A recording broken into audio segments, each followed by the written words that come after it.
Hello Chooms, welcome to another Cyberpunk 2077 lore compilation. I've received a lot of support for my previous videos from those who like to leave on long-running lore narrations, so expect to continue seeing these as content stacks up. Today, I've selected a range of lore from the likes of the most vile characters of 2077, the truth behind corporate wars, the districts of Night City, and many more. I'll put all of them on screen and timestamp below. Keep in mind, because of the nature of this video and the overlapping events of many of these stories, there will be repeated information. So thank you ahead of time for your understanding. So go ahead and lock in that assignment, settle in a bed, or really just do whatever you please, and enjoy this ad-free lore compilation.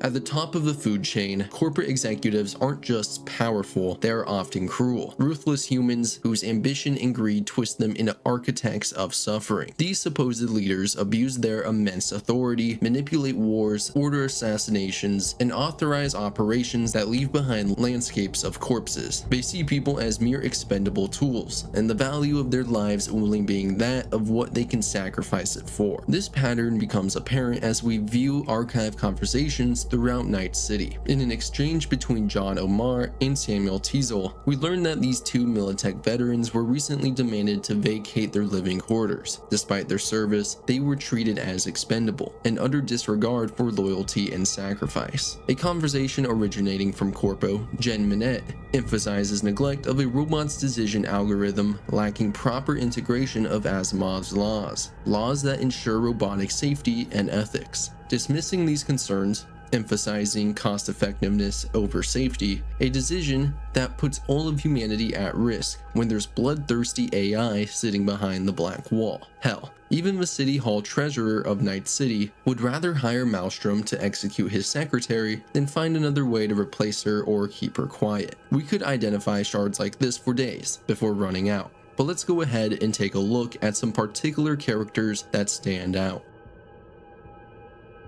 Biotechnica, being a corporation based on biological research, tends to give power to rather immoral scientists. But even with the bar set so low, very few can be considered as vile as Dr. Joanne Koch. This genetics engineer acts as a regional director of the Night City research facilities. Despite feigning humanity, empathy, struggle, and the likes during high-profile interviews, she holds few, if any, reservations about her work, whether it be the use of humans as guinea pigs or executing incriminating employees. There is likely no line Joanne hasn't or isn't willing to cross. All of her work leaves behind a trail of blood and bodies, all for the prospect of breakthroughs that can rack in eddies for her in Biotechnica. Her biggest mistake would be the execution of Project Nightingale, in which she used members of a Red Ochre nomad clan as test subjects, resulting in the horrific death of 70 members. This was the first and last time she was incapable of offering hush money to sweep the disaster under the rug. The nomads wanted blood, and the mercenary V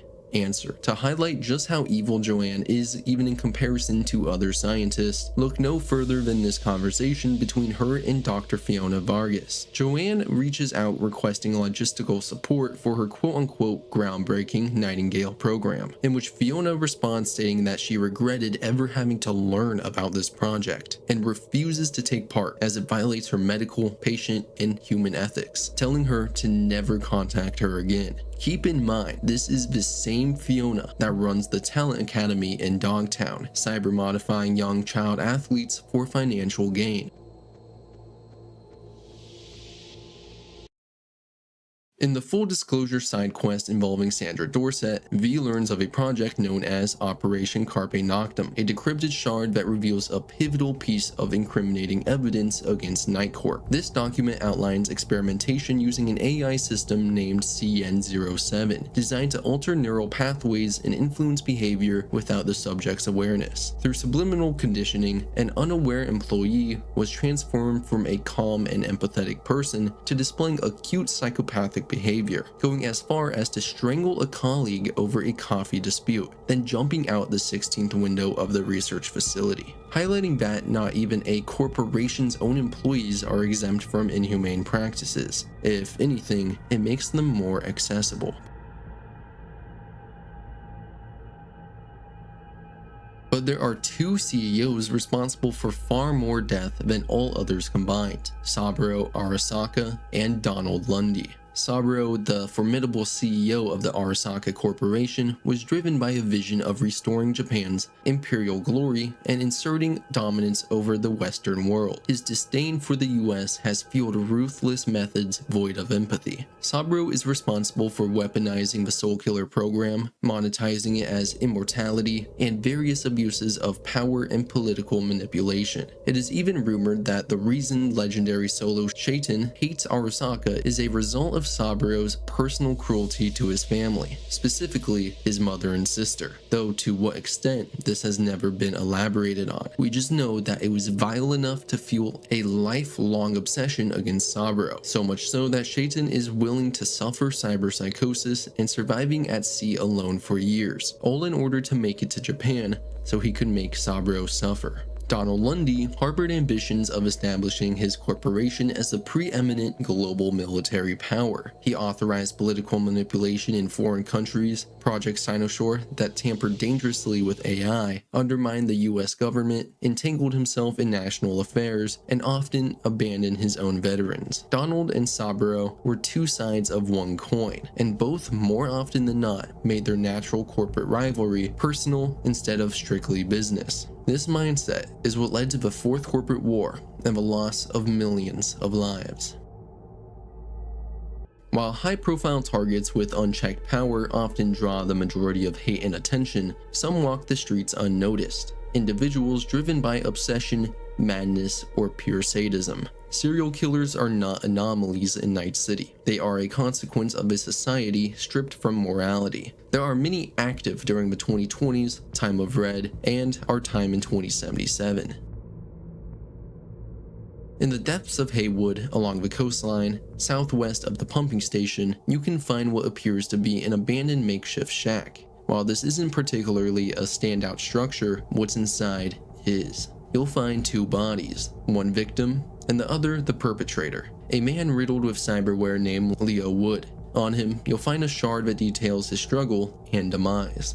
Leo is a veteran of Militech Armed Forces, and just like we spoke about earlier, was likely abandoned and tossed back into civilian life with no aid or transition period by the corporation. He was abandoned and with no counseling, still believed he was at war, a very real struggle amongst many veterans across history and fiction. He had contacted his former Militech captain, stating that he was behind enemy lines and that Operation Terror was active, the objective being to foment civilian unrest and discourage support of insurgents. But all of this was being done to his own country's civilians, with Leo being none the wiser. He scrolled brain dances of torture tactics used across 5 civilians he had abducted, saving the files and spreading them across Night City, in hopes of others uncovering them.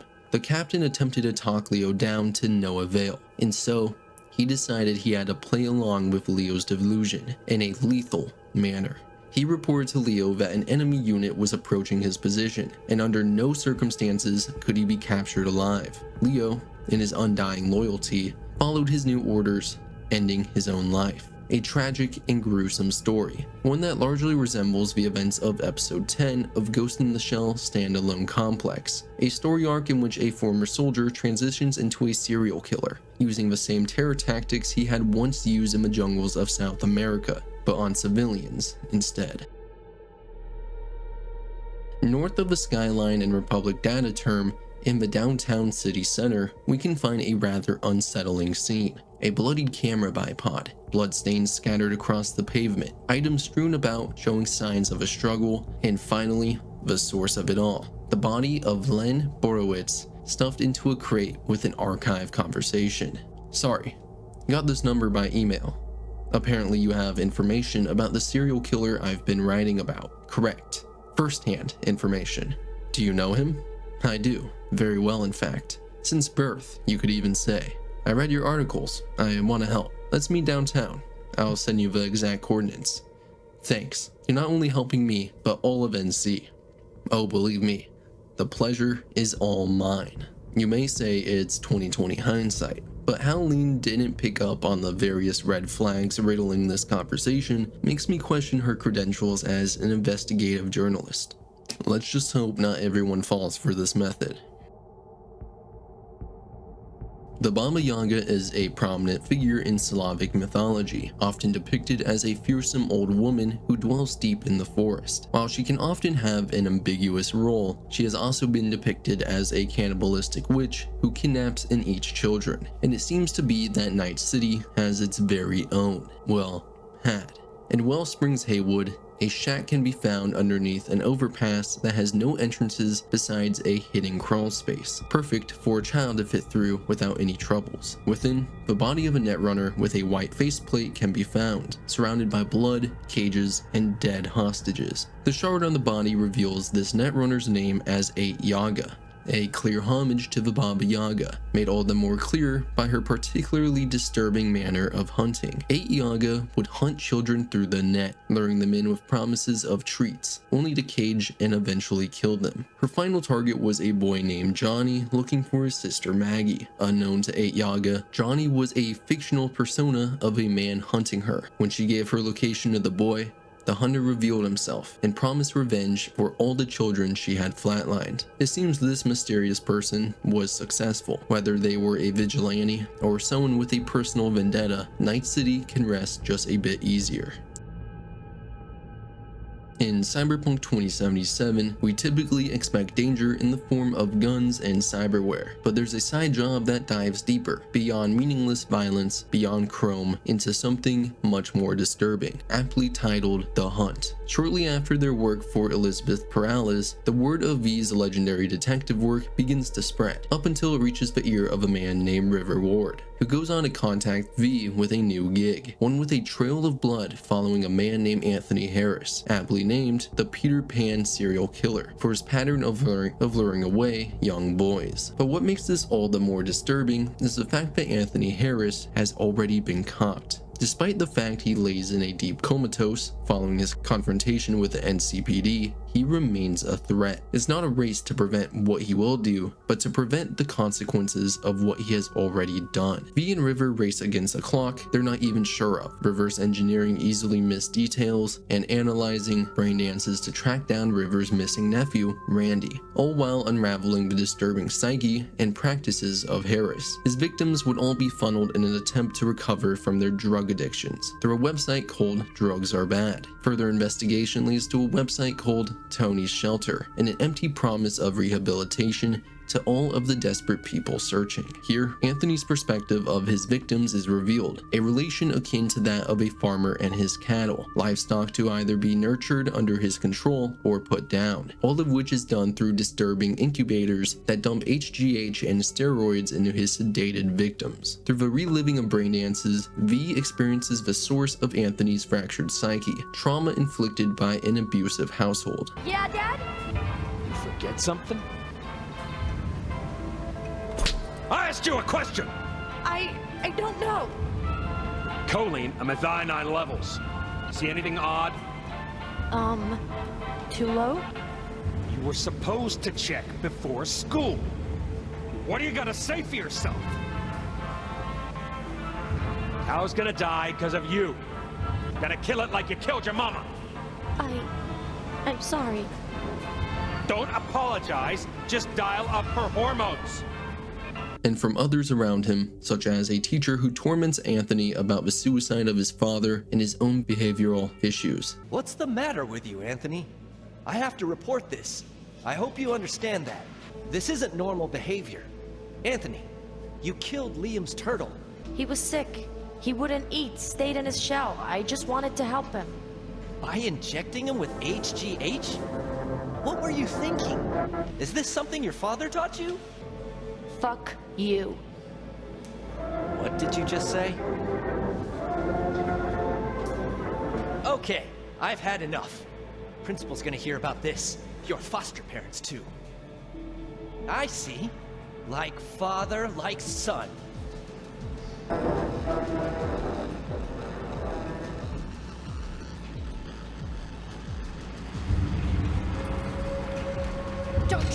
talk about my dad! That's right, you little shit. I know it all. Farm failed. Dad put a bullet in his head. Shut up! Shut up! Shut up! You can't talk about my dad, you prick! You can't! You can't! He was sick, weak. I just wanted to help him. All of which leads to the final brain dance, a first-person perspective of Harris calmly pursuing one of his escaped victims, one paralyzed from the waist down as a result of all the hormones and drugs circulating within their blood, trapped in their own body, and an inescapable nightmare. And where are you up to, Mike?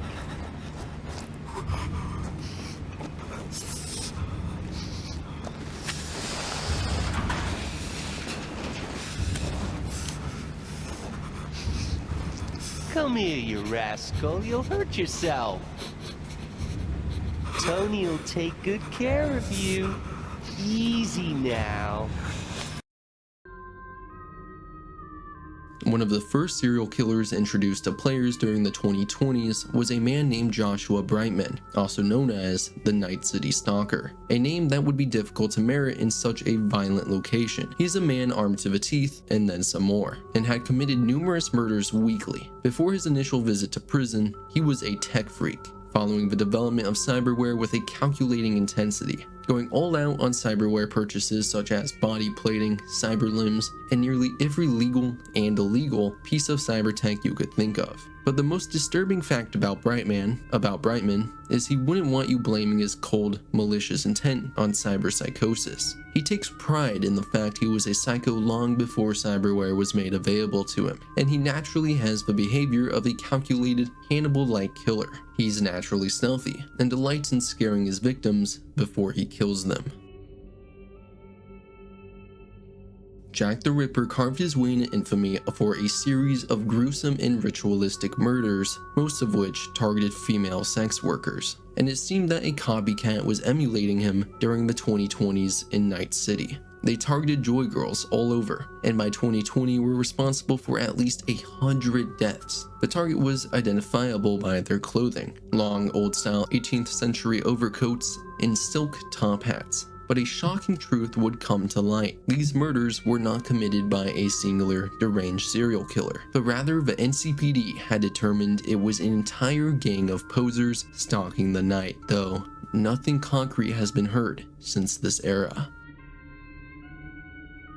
Maelstrom is one of, if not the worst gang operating in Night City. They have an obsession with cyber technologies and the net, leading its members to frequently undergo extensive illegal body modification, more often than not leading to cyber psychosis. They feared their own flesh and lack any basic moral foundation, meaning their members are often behind some of the most depraved acts known to humankind. In the northern part of Northside Watson, in the factory districts of Night City, you can come across a location with a barely illegal neon sign that gives us a look into the horrifying nature of Maelstrom. The scene is already gruesome without context, but the shard found on a dead corpo is guaranteed to make you sick.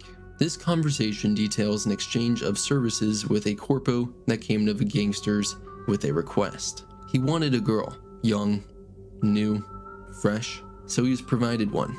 A freshly kidnapped girl from the street, but disturbingly, this girl was his own daughter that had run away weeks prior, and when everything was said and done and he saw her, the shock killed him, a heart attack in that very instance. The Maelstromers obviously didn't care. They found it amusing. Went to gossip about it right after tearing out his biomonitor to ensure Trauma Team wouldn't get the ping and respond. No reflection, no remorse, just business as usual. But it seems with the condition of the crime scene, that Trauma Team did indeed show up and deal out some much needed justice to Maelstrom. But not every monster in Night City hides behind chrome or lurks in the shadows. Some walk openly through Japantown, untouchable and unchecked.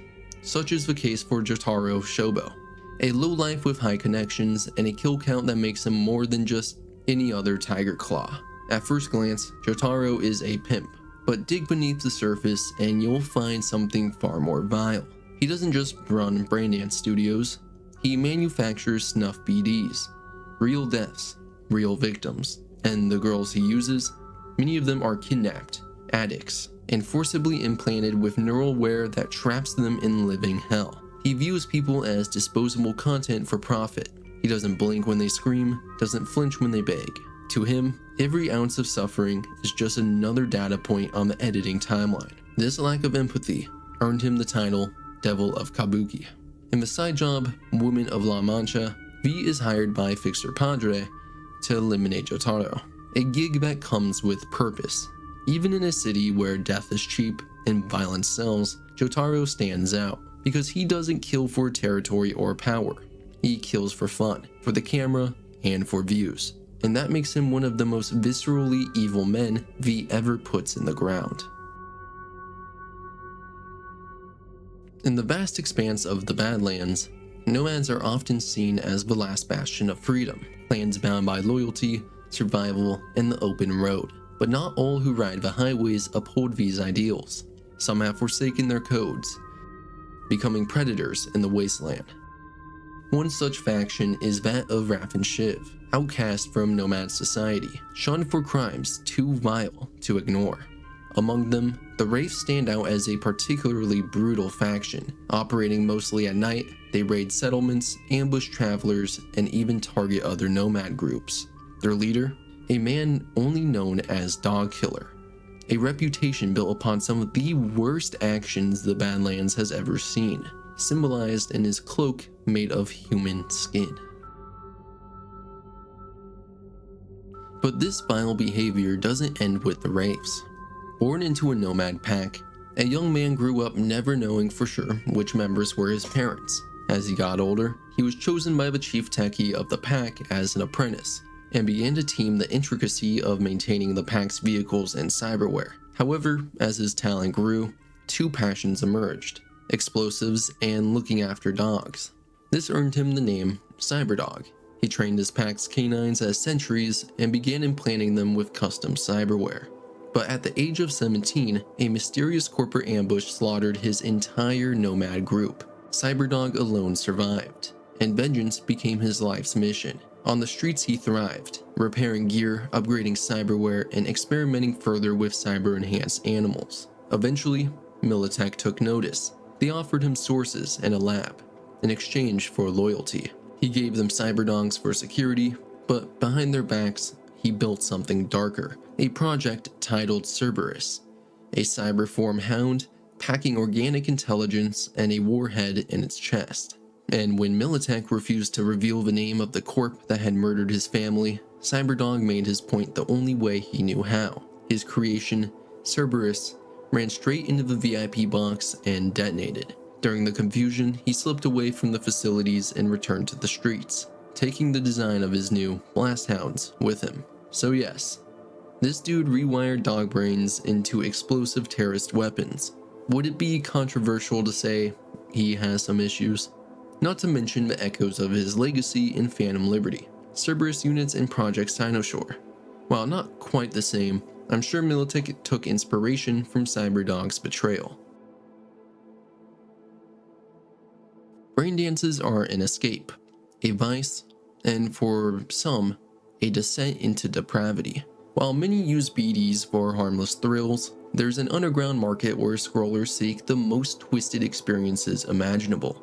Recording of pain, terror, and death, being so morally void that it can even corrupt the bond between a son and father. Gottfried Pearson, a seasoned Braindance editor, built a lucrative empire by refining and distributing illicit XBDs. His son, Frederick, followed in his footsteps, becoming both apprentice and accomplice. Together, they didn't just edit footage, they curated experiences of suffering, enhancing the emotional and sensory impact for their twisted clientele. Their operations were deeply entwined with the Maelstrom gang, providing them with protection and a steady supply of raw material. Despite their claims of merely processing content, evidence suggests that they were actively involved in sourcing and commissioning new recordings, showing a disturbing enthusiasm for their work. In the gig, Dirty Biz, Fixer Regina Jones tasked V with retrieving an unedited XBD that could shed light of a person's son. The trail leads to Pearson's studio, in Watson, guarded by Maelstrom operatives. Upon infiltrating the facility, V discovers Gottfried and Frederick engrossed in their work, seemingly indifferent to the atrocities they've perpetrated. Confronted, they plead ignorance, claiming they only edit what they're given. However, shards and messages found within the studio reveal their deeper involvement and lack of remorse. Their operations extended beyond editing. They were integral to the production and distribution of some of the most heinous content in Night City. Their actions weren't born of necessity, but of choice, driven by profit and perversion. And that is exactly why both deserve to be on the receiving end of Silverhand's Malorian.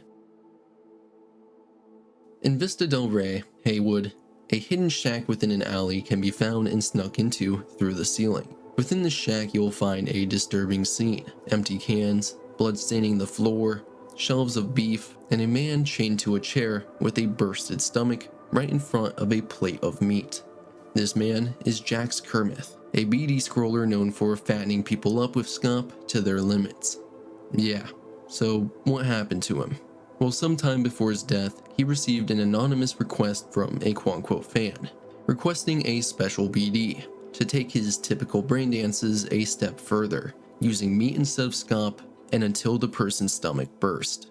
Jay was more than happy to entertain this production for the right price, and so a time, location, and price was set.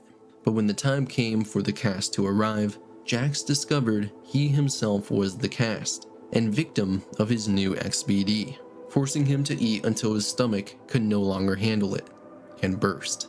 This has to be one of the most disgusting fates I've come across during my time in Night City. But ultimately, there are two characters more vile than any other in all of Cyberpunk 2077 lore, those being Solomon Reed and Alex. Why? Well, it's for stealing any hopes of romancing Aurora Cassell.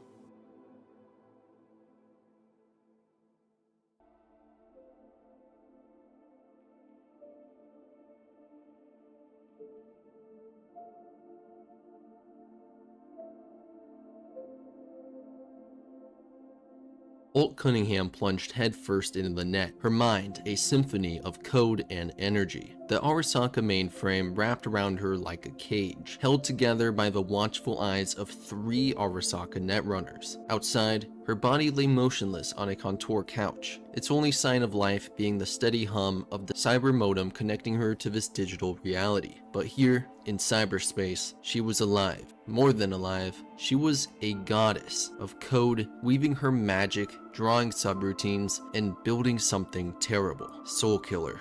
The name echoed in her thoughts. A program she once built for creation, now perverted for destruction. Originally, it was meant to be a matrix capable of holding artificial personalities, a bridge between man and machine, a dream of immortality. Now, she was forced to rewrite it, give it mobility, a hunter in the net. It disgusted her, but the challenge of creating it, of giving it wings, still thrilled her. She couldn't help but marvel at the complexity, even if it twisted her soul to do so.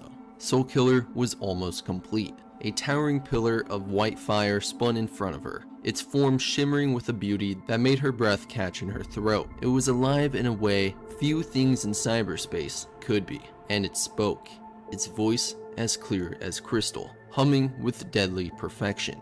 I am.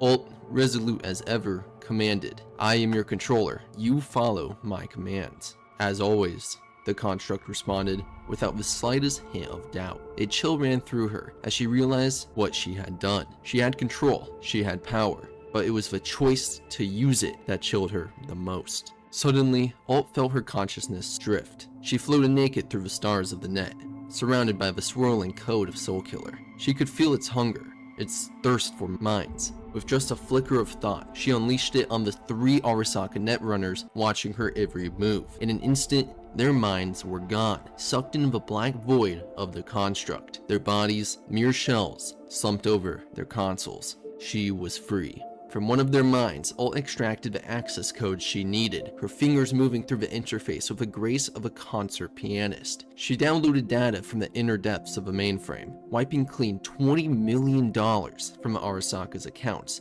and depositing them under her name. She even forged Toshiro's signature with a flourish, enjoying the small victory. Through the room's security cameras, she watched her own body lying across the console. Akira, one of Toshiro's loyalists, approached her, but Alt wasn't having it. A quick trigger of the room's lasers and Akira was cut in two, his body hitting the floor with a steaming thud. Toshiro, witnessing the carnage, sneered in false politeness. "Congratulations, Miss Cunningham. It seems you found a way to escape your demise." Through the interface, Alt's voice hissed in his ear. "You Zaibatsu bastard, you'll sit still, or your laser meat." Unbeknownst to either, the room exploded with a thunderous roar.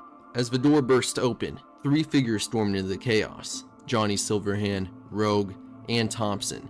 Johnny rushed to Alt's still body, immediately unplugging her from the net, thereby unknowingly severing her connection to her own body. He knelt beside her, trembling as he cradled her in his arms. But Alt, she wasn't there. Not anymore. Thompson strode across the room, his green cyber optic blinking as he transmitted live footage. "What do we have here, Toshiro? Kidnapping? Maybe murder? You're going away for a long time."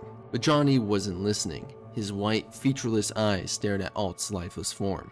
Somewhere deep in the net, a disembodied Alt screamed for him, trapped behind the crystal walls of her digital prison. But Johnny couldn't hear her. He was already lost, just like her. With a cold detachment, Johnny raised his pistol, fighting the cyber psychosis that now overwhelmed it.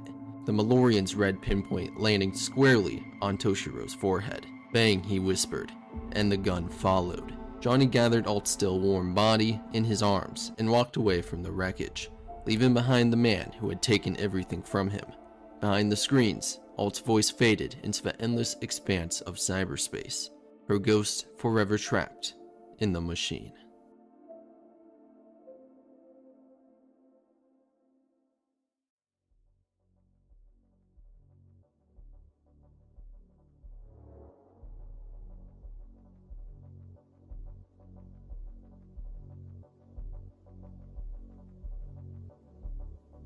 Arabella was only 13, but she had already seen more of the net than most grown runners would in their lifetimes. Late one night, sitting in her room with the glow of her newly stolen Paraline 5750A cyber deck casting shadows on the wall, she heard her father muttering drunkenly from the living room. He slurred something about Bartmoss, a name she had heard whispered in hushed tones in Netrunner circles. Rache Bartmoss was a living legend, a ghost who could tear apart corporate systems and vanish before they even knew what hit them. Yet he always wanted credit for the outrageous crimes he'd commit. From what her father said, his sin, the state identification number that held a person's life in the system, had been wiped. Her curiosity piqued. Her father's drunken ramblings were usually useless, but this time she couldn't ignore it. Arabella made up her mind. She had to find Bartmoss. Tracking him down wasn't easy. Rache Bartmoss didn't leave much of a trail. Not in the real world, and certainly not in the net. But Arabella was tenacious, and after days of relentlessly searching, she finally tracked him down. Or did he let her? Despite this accomplishment, she was left surprised. He was 17, pale skin, almost sickly, and but for the acne, he looked more like 25. But what caught her attention most were his eyes, sharp, calculating, and aware of everything around him. "You found me," Bartmoss said without looking up from his deck. His voice was calm, even impressed. I came to warn you," Spider blurted out, feeling a bit foolish now that she was standing in front of him. "My dad, he works for some corp, and he said they killed your sin." Bartmoss let out a low chuckle, finally turning to look at her, and he studied her for a moment, his eyes narrowing. "I've heard about you on the net. The girl who hacked Zeta Tech just to get a better deck? Not bad for a 13-year-old. Her pulse quickened, never having been on the opposite end of this sort of conversation. "I've been running since I was 9. "Running? You've been playing around, for the most part." Bartmoss leaned back in his chair, a sly smile crossing his lips, one that couldn't help but unsettle Spider. "You really want to run a net? Stick around. I'll show you how it's done." It had only taken this short encounter for her to realize that Rache's skills were of a different order of magnitude. He had a long career ahead of him, because even when he lost his reflexes, his experience and his uncanny sixth sense would keep him on edge. Bartmoss took her under his wing, showing her the depths of the net she had only dreamed of. They spent hours tearing through corporate firewalls, evading Netwatch, and laughing as they wreaked havoc on systems that seemed impenetrable to others. Spider wasn't just a student. She was a prodigy, and Bartmoss recognized her potential. She wasn't afraid to deep dive into the unknown, to push past limits, to experiment with every interface and program they could get their hands on. They ran the net not for profit, but the thrill of it. And Spider learned quickly that with Bartmoss, nothing was ever off limits. He was reckless, brilliant, and insane. But more than anything, he was a force that no one, corporation or government, could ever control. As time went on, Spider began to realize that Bartmoss didn't just want to run the net. He wanted to reshape it. He was a man with a vision, and he saw something in her that could help him make it a reality. "You know, Spider," he said one night as they sat in a quiet corner of cyberspace, "you're one of the few people I trust out there. Don't ever let them tie you down."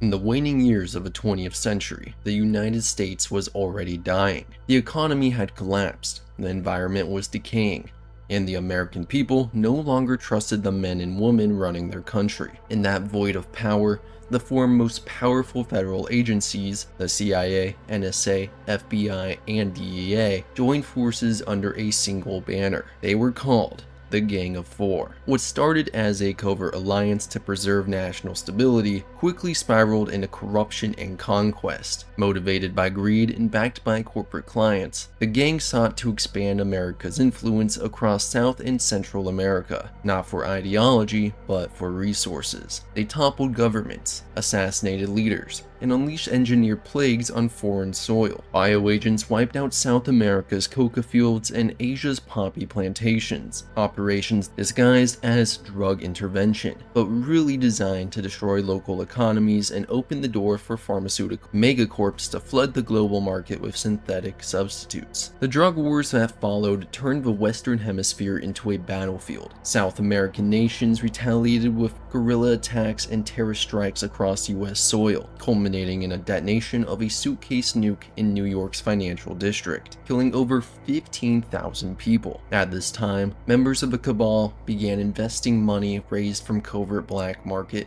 US arms sales, not only to support the rebel groups under their control, but also to enrich themselves. By the mid-1990s, America had collapsed under its own corruption. The stock market crash of '94 triggered when Interpol exposed US agencies for global stock manipulation and money laundering, destroying the last illusion of stability. Within 2 years, unemployment and homelessness exploded. Riots burned across every major city. Nomad packs formed on highways. State militias clashed with federal troops. Fed up with the government's inability to solve the crisis, citizens lynched hundreds of criminal defense attorneys. Military units were deployed on the streets to keep the peace. When President James Richard Allen was assassinated on August 17, 1996, Vice President Harold Hunt, a Gang of Four ally, assumed power and ordered the military to crush uprisings by any means necessary, and declared martial law.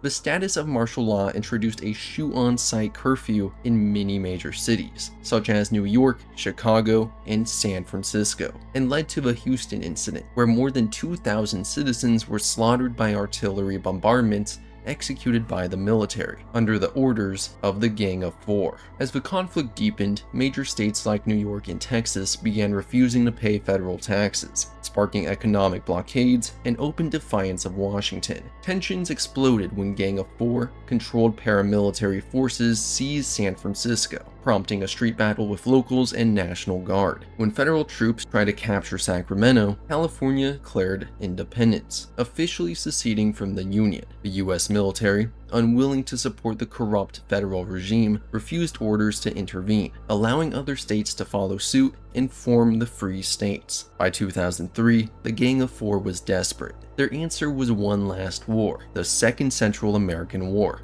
a bloody campaign meant to rally public support and reassert US dominance. It failed, catastrophically. Thousands of soldiers died, and the truth came out when journalist Tesla Johannesson of WNS leaked NSA transcripts exposing the gang's crimes to the world. What followed was chaos. Armed mobs stormed the Capitol, military units mutinied, the Gang of Four fled, hunted by the same people they'd sworn to protect. President Hunt was cornered in the Florida swamps and burned alive by a cheering mob. The old government was dead. With the fall of the Gang of Four came the death of the nation state and the rise of mega corporations. The military, stripped of leadership and funding, turned to private contracts. Reconstruction fell not to politicians, but to corporations. It was now a world where corporations had enough power to be left unchecked. And not long after the crumbling of the Gang of Four, first corporate war began.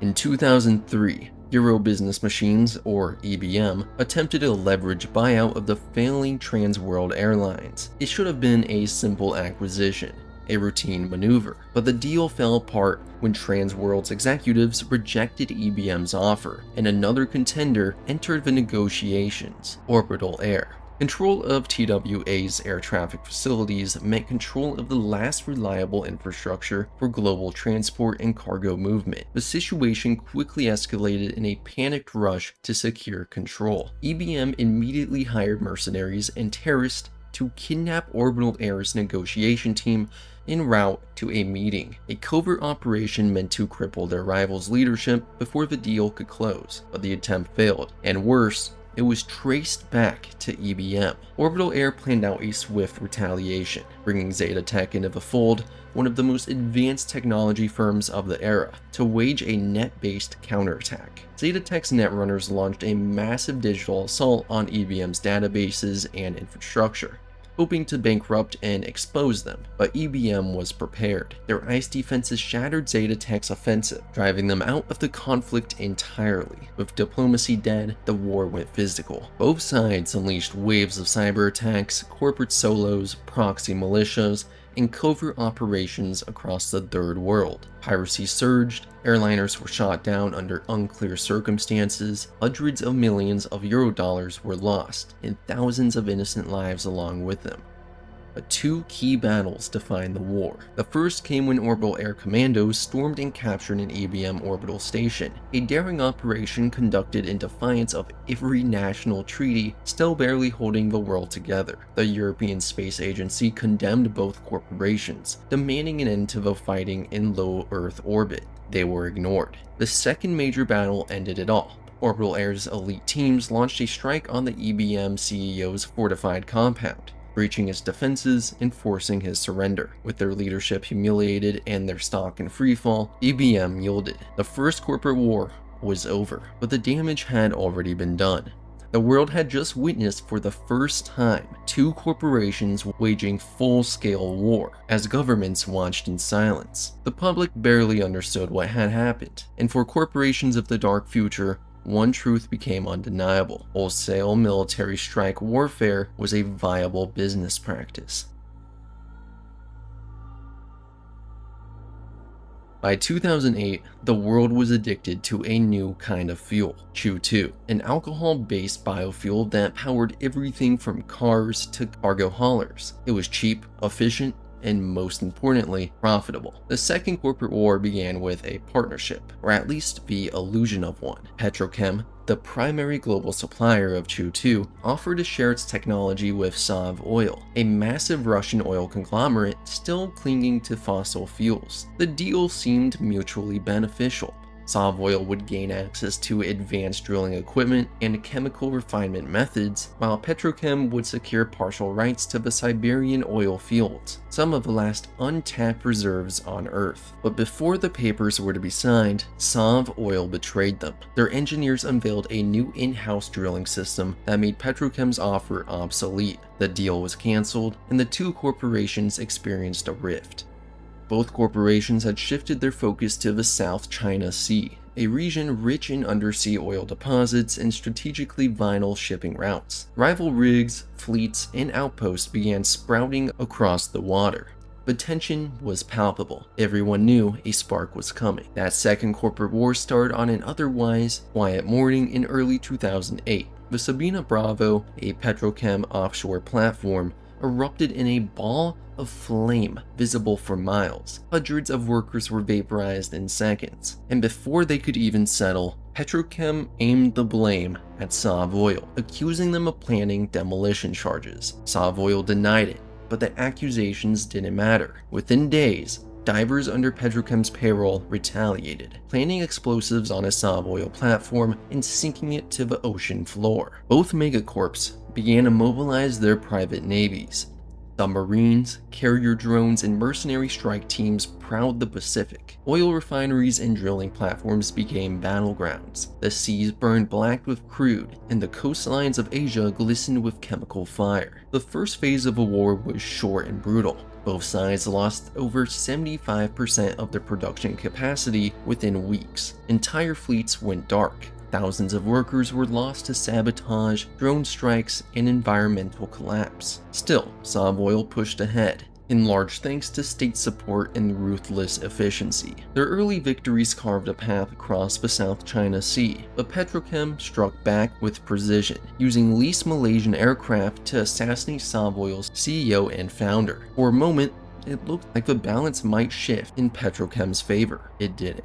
By late 2009, Petrochem's naval forces were decimated. Savoil regrouped, rallied, and began to systematically eliminate Petrochem's remaining platforms. Their submarines and drone fleets turned the Pacific into a graveyard. By October, Savoil had seized de facto control of the South China Sea, its oil fields, and the global fuel market.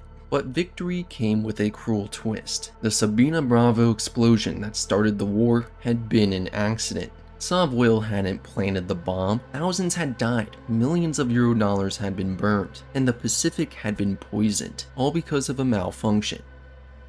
In the aftermath, both corporations were dragged before international courts. The world's governments condemned them. They fought with armies, assassinations, overthrew governments, and targeted orbital strikes. Savoil particularly ignored the demands of the nation-states and did as it pleased, later only being forced to pay some reparations to a few states. After all, the world still needed fuel.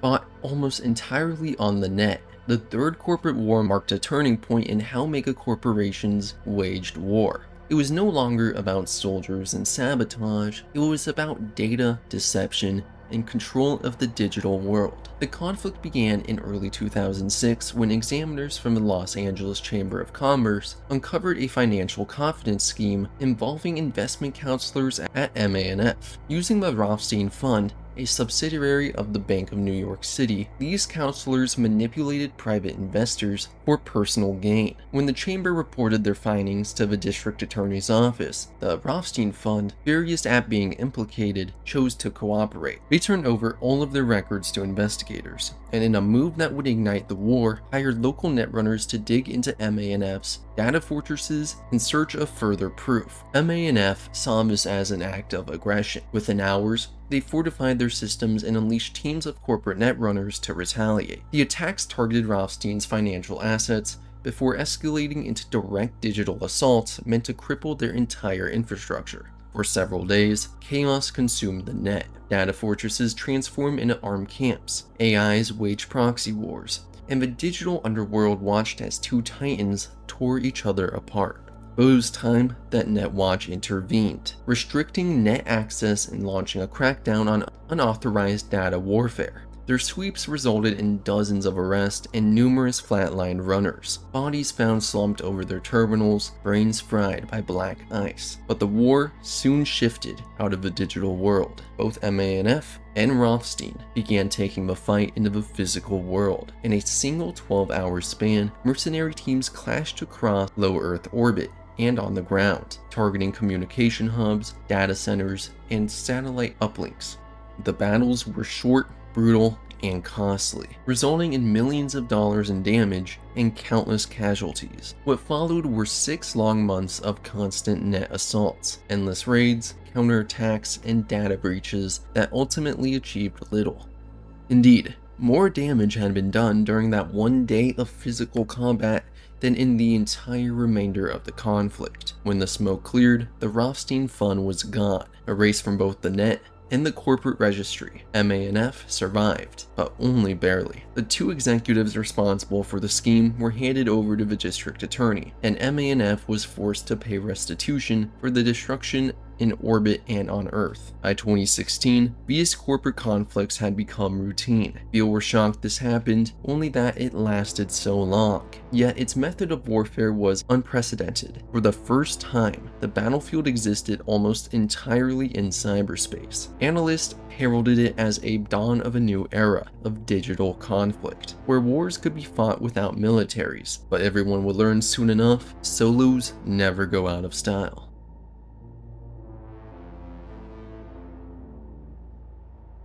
The Fourth Corporate War began with a familiar story, a dying company and two vultures circling overhead. When the underwater tech megacorp IHAG went bankrupt in early 2021, two rival aquacorps, Sino and OTEC, both sought to seize its valuable assets. The conflict opened with typical corporate battle. Stock manipulation, sabotage, economic warfare, but both sides were evenly matched. And soon, finance turned into firepower. Behind the scenes, Eurobank quietly fueled the conflict, hoping to drive both corps into ruin and claim IHAG's holdings for itself, cementing Europe's control over global oceanic trade. But the plan spiraled out of control once Sino and OTEC began hiring outside help. OTEC secured the might of Militech, America's premier private military contractor. In response, Sino called on Arasaka, Japan's most powerful corporate security empire. At first, neither Arasaka nor Militech were looking for a direct war with one another. Their respective contracts were simply an avenue to generate massive profit and promote their services to the rest of the world. This, however, quickly shifted when an Arasaka advisor working with the Sino strike team was targeted and killed by Militech security, as she wasn't wearing her corporate uniform, identifying her as a non-combatant. In retaliation, a Militech-owned vessel was targeted by automated Arasaka torpedo systems. By February 2022, governments began seizing properties of OTEC, IHAG, and Sino to force them to the negotiation table. The conflict between the Ocean Corps was settled, but the same could no longer be said for Militech and Arasaka. The war had become personal. While battles between Sino and OTEC ended, a shadow war between the two security corps continued. Arasaka took this opportunity to test the newly completed Soulkiller 2.5. by planting it in the vehicular SmartLink processor of a Militech executive. This opened a 3-month period of covert strikes, bringing in legends like Blackhand, Cunningham, Bartmoss, and countless more. By May 2022, the Shadow War had gone hot. Military strikes were a daily occurrence across space, Earth, and the net, all while the net was slowly being corrupted by the Unleashed data crash after Arasaka had successfully assassinated Bartmoss. Governments across the world began seizing Militech and Arasaka assets to end the war, with Japan nationalizing Arasaka and the United States nationalizing Militech. All that was left was the conflict in Night City. Cut off from Japan, Kei Arasaka entrenched himself in Arasaka Tower. Across the city, Militech, operating under covert orders from President Elizabeth Kress, prepared a final strike to wipe Arasaka off the map. On August 20th, 2023, a small nuclear device detonated within the tower. The blast killed over 500,000 people, turning the corporate district into a radioactive ruin. Publicly, the United States blamed Arasaka, claiming the company had triggered the bomb as a last resort. By 2025, the war was officially over. Arasaka was to retreat to Japan, stripped of its global power, while Militech became the de facto military arm of the United States.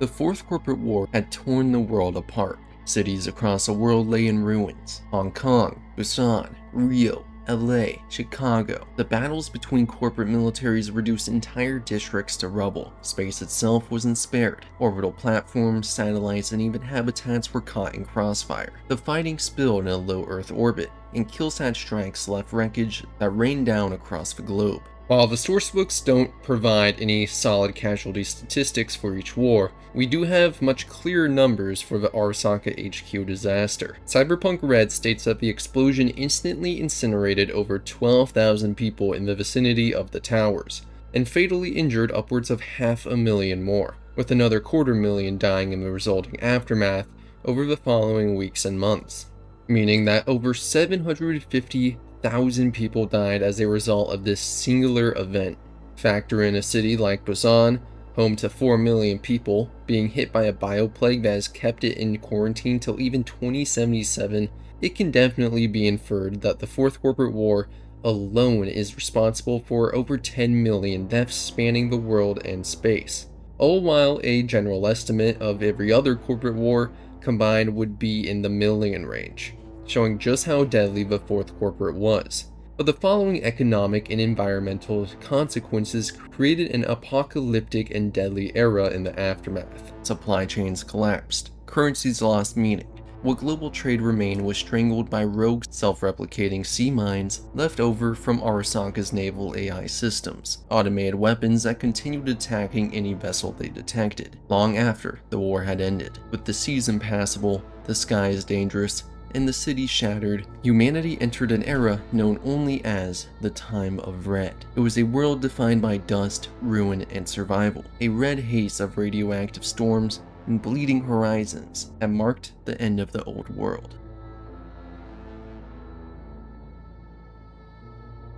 So, corps like Arasaka and Militech could rely on their very own forces to fight in conflicts, unlike others who entirely relied on mercenary work. So just what were these corporate soldiers like? Well, they came from all walks of life. Some were ex-special forces, others ex-edge runners, assassins, etc. They are trained and contracted to maintain complete loyalty, but they weren't treated valuably. Most were hooked up to and heavily dosed with feel-good endorphin triggers. These drugs are capable of deadening or nullifying pain messages to the brain, as well as producing euphoria in the subject. The endorphin trigger is a time-tested but little-known piece of cyberware. It's a little more than a booster for normal brain signals to produce the drug. A human on endorphins can virtually ignore fantastic amounts of pain and suffering, continuing to act as if uninjured, allowing their soldiers to be sapped for every bit of value.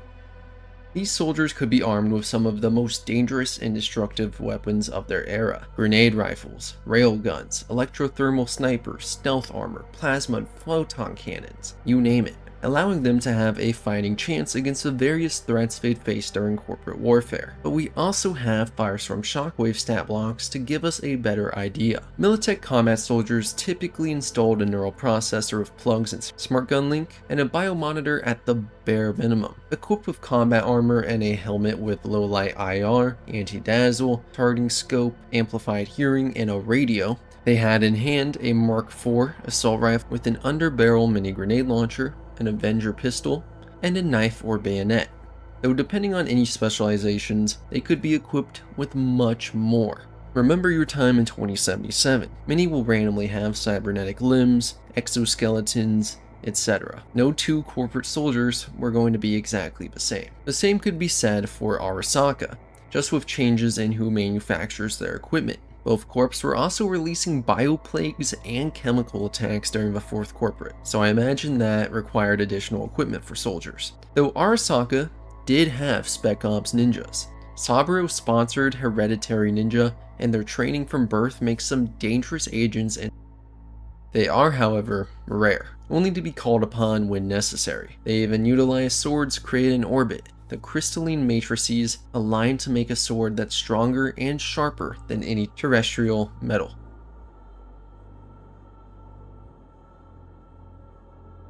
So like previously said, these mega corporations maintain their own security divisions, but they rarely deployed them in early conflicts. Instead, they relied on mercenaries, solos, and freelancers, all deniable assets. By the time of the First and Second Corporate Wars, this practice had become standard. Nomad clans were paid to run convoys and smuggle equipment through blockades, and fixers managed recruitment pipelines. It was only once the war went hot that Militech or Arasaka used their militaries and corporate assets to their fullest extent. Corps hired everything from ex-military soldiers and street solos to entire PMCs, using them as disposable tools in proxy conflicts. When EBM and Orbital Air clashed in the First War, both sides employed commandos and independent operators to seize orbital stations, assassinate executives, and sabotage infrastructure. This process is best understood through the analysis of the Fourth Corporate. Militech worked with infamous netrunners such as Alt Cunningham, Spider Murphy, and Rache Bartmoss, capable of waging war across the net entirely on their own, and even employed Night City legend and top solo Morgan Blackhand to oversee security operations and their Spec Ops unit.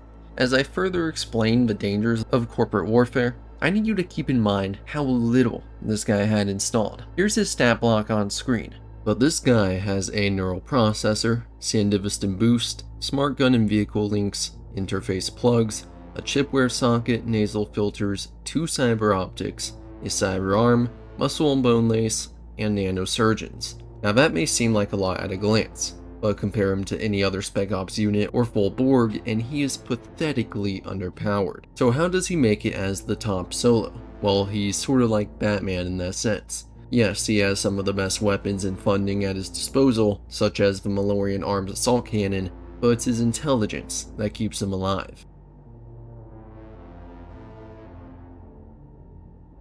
So, soldiers aren't entirely reliant on cyberware and handheld weaponry to get them through battle. More often than not, they could easily be outclassed by Borgs, heavy weapons, and of course, vehicles. But there's a myriad of equipment to give them a physical advantage, and first of its kind was the linear frame, a metal framework with synthetic muscles for movement. Now, these early exoskeletons were rarely used for anything important. Clumsy and hard to control, hapless operators often tossed half-ton cargo crates through walls and ripped loading doors off hinges. It wasn't until the advanced biofeedback systems of the 2000s that the more practical linear frame could be developed. And especially by 2045, they had been improved to the point of being Borgware. While these exosuits had their time and place for military or combat application, they were greatly overshadowed by a more combat-focused invention, the Assisted Combat Personnel Armor, otherwise known as ACPAs or Powered Armor. Refers to a combat environment suit that has been reinforced with composite armor and assists the wearer in carrying its own weight as well as additional equipment and weaponry, using a more powerful advanced linear frame commonly referred to as a chassis. So you can think of ACPAs as an armored linear frame, allowing it to be further modified than just a bare exoskeleton could be. These suits were essentially mini-mechs, increasing the survivability and strength of the user, powered by a battery unit capable of lasting 24 hours, considered watertight down to 30 meters, and having a filter/rebreather system that allows for 1 hour of sealed operation both in water and dry land. As time went on, progressions were naturally made. ACPAs increased in size. Some had standalone weapons, some mounted, and some both. More common suits like the Arasaka Standard B and Zetatech Grasshopper were modest and fit like a glove, while others such as the Militech Commando or Russian Arms Bombardier were much bulkier and didn't fit to normal human proportions. During the Fourth Corporate, they had become monstrous, enabling the user to pack weaponry capable of dealing with infantry, armored targets, and tanks, in a package not quite as big as 2 men. The sensor and computer processing arrays of a suit take in the entire environment, combine it with known combat facts, and synthesize all the info into a single heads-up display, sometimes even a virtual reality one. But there's an inherent flaw in ACPAs. It's a soldier wearing armor. There will always be a delay and inconsistency between the user and how the suit functions. It's an extension of oneself, but not a part of them. This is where a full body conversion has the advantage. In the majority of full body conversions, the spine, brain, and adrenal system are transplanted into a fluid-filled support sac within a fully cybernetic body, in which nutrients are infused. Meanwhile, the actual metal body frame is powered by a rechargeable battery with a multi-day charge. Their synthetic musculature delivers superhuman speed and strength, and most chassis come standard with full environmental sealing, resistance to heat, cold, pressure, and radiation. A board can wade through chemical sludge, march across a nuclear wasteland, or dive hundreds of meters underwater without so much as a glitch. Adric Robotics' burrow conversion could operate under the extreme conditions and atmosphere of Mars. Militech's Spider redefined stealth, allowing the user to anchor and blend in anywhere. Raven's Wise Man could even provide the user an edge in cyberspace. Anything you can do, a conversion can do better. Even non-combat Borgs could become terrors of war. Industrial-grade conversions, the kind built for heavy lifting or deep-sea construction, were routinely retrofitted for battle. Massive mechanical frames meant to move cargo or mine ore became unstoppable frontline engines of destruction, capable of tearing through armor plating and concrete with their bare hands. Atom Smasher himself is the perfect embodiment of this philosophy. His body isn't some precision-built military chassis. It began as a novel-tech Samsung conversion, designed for construction, loading, and hazmat duty. But the craziest feat of engineering merges the benefits of an ACPA and a full-body conversion, the Dai-Oni, an ACPA manufactured by Arasaka during the 2020s, only capable of being piloted by a full board. A blend of armor and servos devoted to relentless destruction. The conversion was directly wired into the Dai-Oni suit, converting its myriad sensor scans into direct neural input. The once human inhabiting the biopod became the suit when fitted with the alpha body, combining cyberware with the suit's impressive strength and maneuverability. By 2022, Arasaka's technicians had only produced a handful of these Dai-Oni, as they were a deep corporate secret whose testing had been very hesitant, since it only took one of these machines to go haywire and completely destroy the laboratory and kill all the individuals tasked with manufacturing it. Not to mention the near assured risk of cyberpsychosis, meaning someone like Atom Smasher was the only one capable of using the Dai-Oni, which he did in his final battle with Morgan Blackhand at the end of the 4th Corporate. So why not just outfit entire platoons with conversions? Think about how hopeless it was when David Martinez faced convoys of Militech soldiers and vehicles. They stood no chance against his shiny new experimental chrome. I mean, what started the Dai-Oni project in the first place was a single IEC Dragoon conversion that destroyed an entire Arasaka installation off the coast of China. These are individuals worth entire units in combat.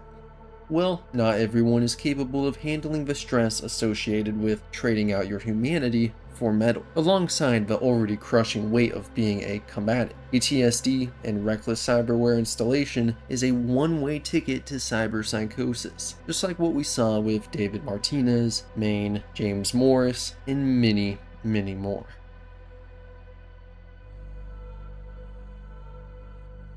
Despite the technological advancements and terrifying equipment in physical warfare, the net remains one of the most horrifying war zones in the cyberpunk universe. One must realize that the vast majority of the cyberpunk population doesn't truly use the full potential of the net. Sure, they uplink through their vid screens, VR visors, or temple trodes, but they don't immerse themselves like true net junkies. The reason being potentially fatal or crippling consequences of a black ice virus turning your brain to mush. But it isn't just death itself a netrunner needs to be afraid of, it's the process of said death. When a netrunner dives, their consciousness projects an icon, a digital avatar that acts as their body and weapon in cyberspace. Icons can be as simple as a flat 2D monochrome shape to a complex photorealistic human form. Everything in the net is represented with icons, data fortresses, other netrunners, individual programs, whatever. Taking a second to think about the possibilities of the net essentially being a VR experience, you can start to see just how terrifying this could be. There are countless hostile and dangerous programs that could appear as anything. Cerberus, a hellish two-headed dog capable of tearing you limb by limb, the zombie anti-personnel capable of wiping out the victim's forebrain, making him into a drooling vegetable, vampire and werewolf programs, and many, many more. That's not mentioning rogue AI that will devour every bit of the data your brain composes. But there's still programs like the Succubus series by Bartmoss that aren't so bad to look at. It actually looks like Spider Murphy's icon, a red-headed anime girl in tight clothing, but it still fries your brain.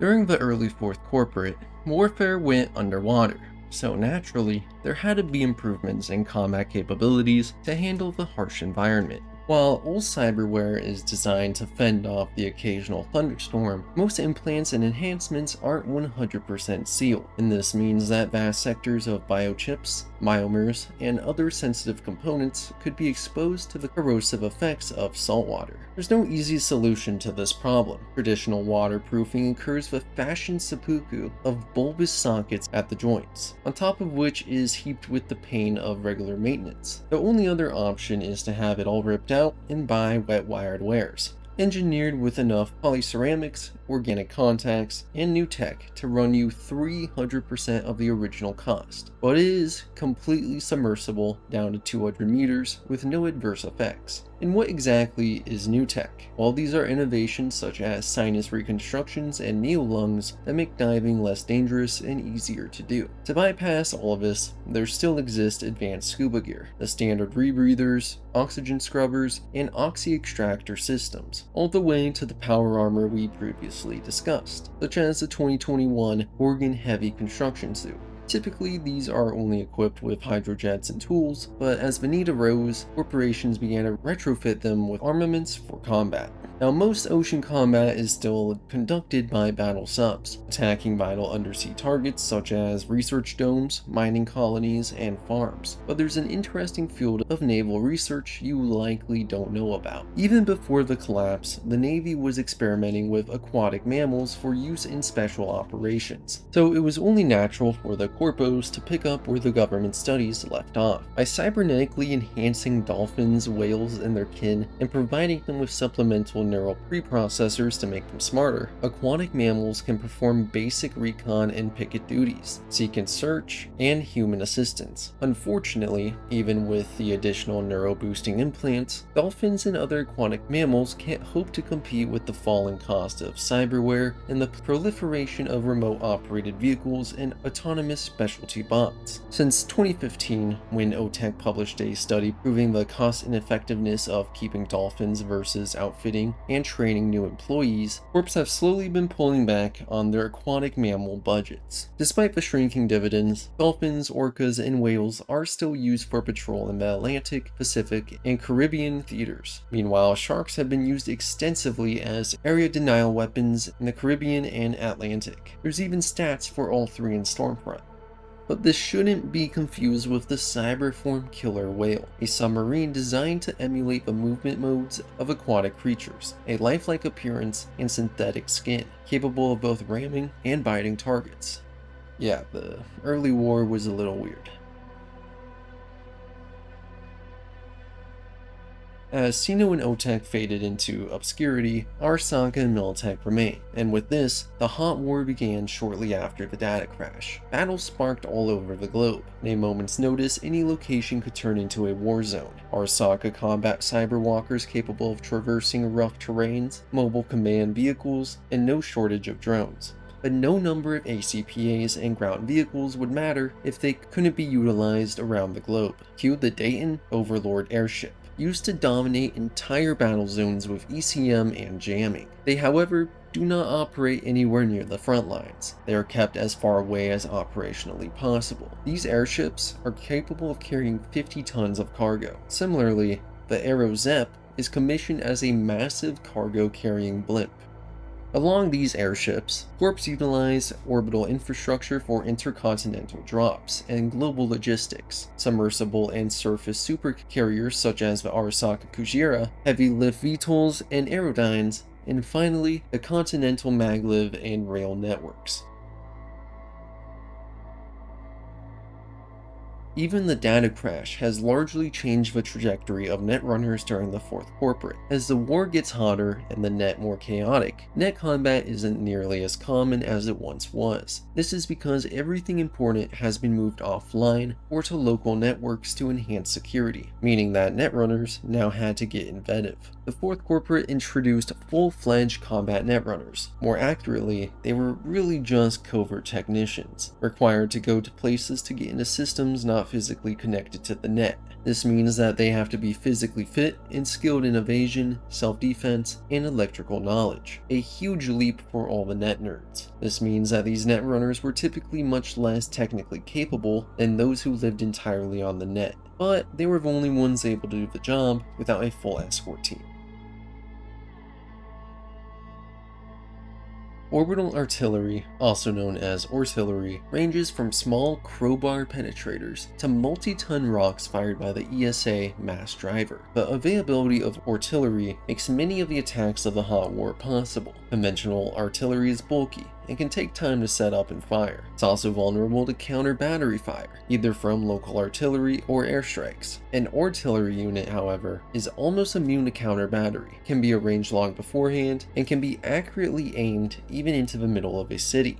Its kinetic energy and attack speed virtually ensure the destruction of its target, and make engagement with any sort of active countermeasures difficult. The downside, of course, is that it takes time to arrive, usually around 5 minutes, and everyone knows you start using it after the first round. During the Hot War, it's also very vulnerable to sabotage and appropriation. As soon as a launcher reveals itself, it's only a matter of time before an orbital power destroys or commandeers it.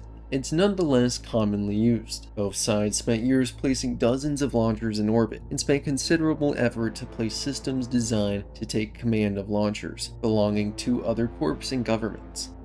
A single artillery launcher allows an infantry commander to annihilate an entire tank battalion or destroy even the most heavily fortified facility. Artillery is too powerful of a weapon to be ignored.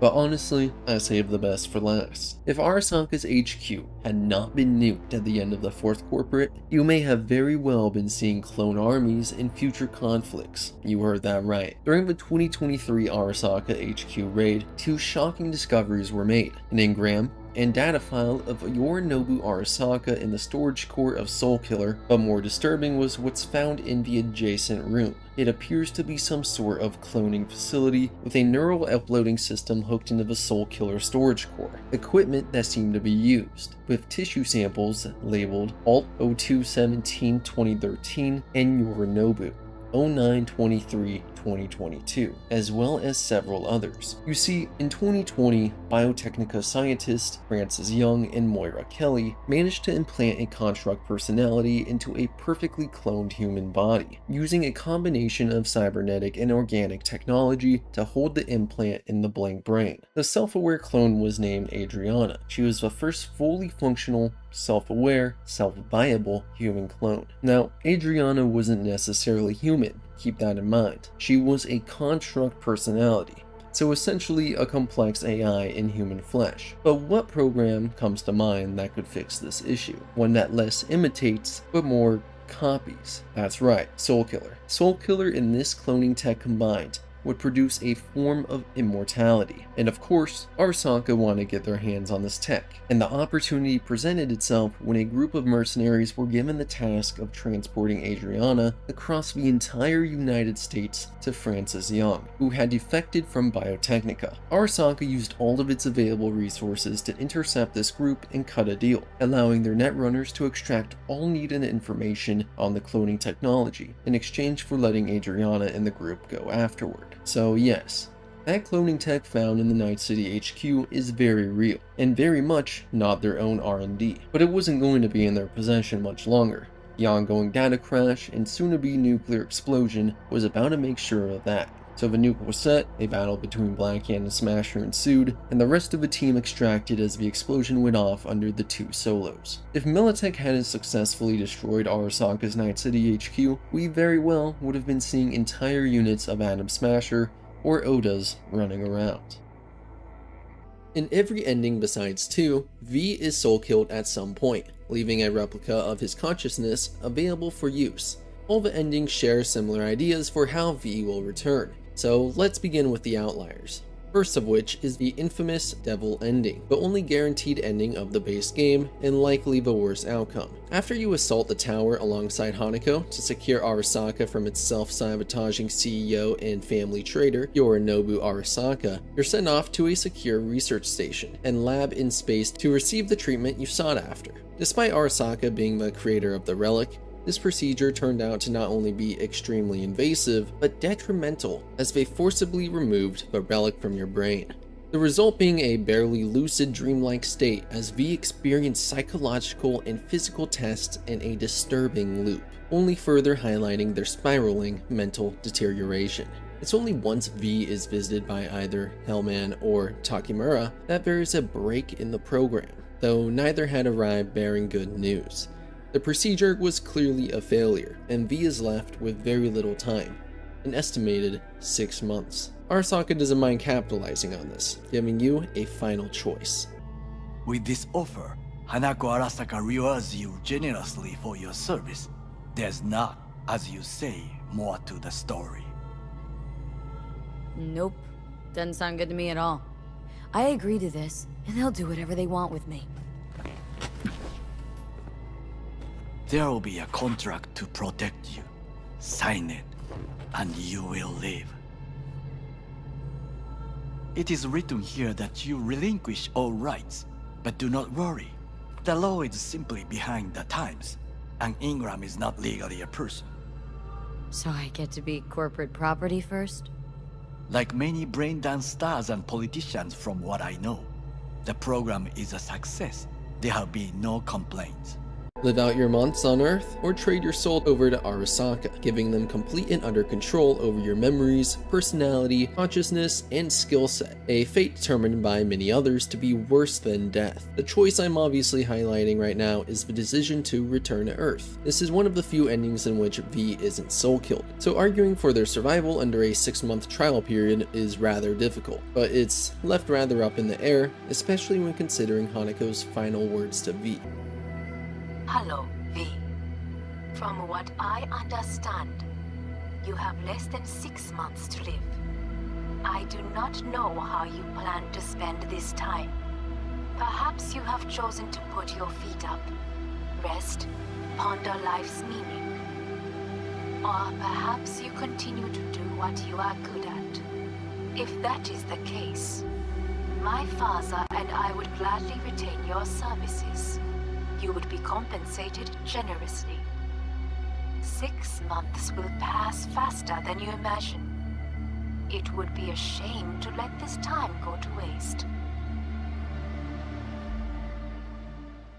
It's obviously thanks to V, Hanako and Saburo are even in a position to rule over Arasaka, and one must consider the type of control they like to have over their top mercenaries. Look no further than the NC Boogeyman, Atom Smasher. They owned him since the moment they scraped him off the damn concrete and put him back together. So when provided the chance of an Atom Smasher 2.0, Arasaka would feel much less obliged to just legitimately fix V. They'd position themselves perfectly to push V towards signing the contract and becoming their lawful property, to be able to duplicate, edit, and use however they want. This desperation shows in Hanako's final attempt to sway V back over, but it also shows a glimpse at V's survival. If they were to go back on their decision, or stick around Arasaka long enough to find another way out, seeing as V cut many of their ties and made some downright horrible decisions leading up to the devil ending. It wouldn't be so surprising that they choose to remain in connection with Arasaka.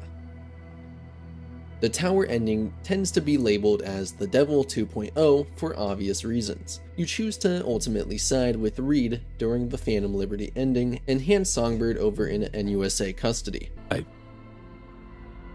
I can't. So me. You know I need that neural matrix. He is it once I'm gone. It'll work. Just please. I'm sorry, Sumi. But the FIA... they'll help if and only if I bring you in alive. That's the deal. No, please. You're leaving me to a fate worse than death. Show me.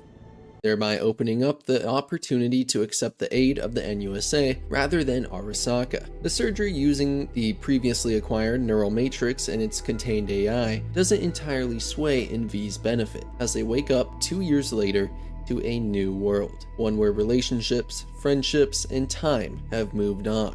Not only does V have to face all of this new change to the external world, but the internal as well.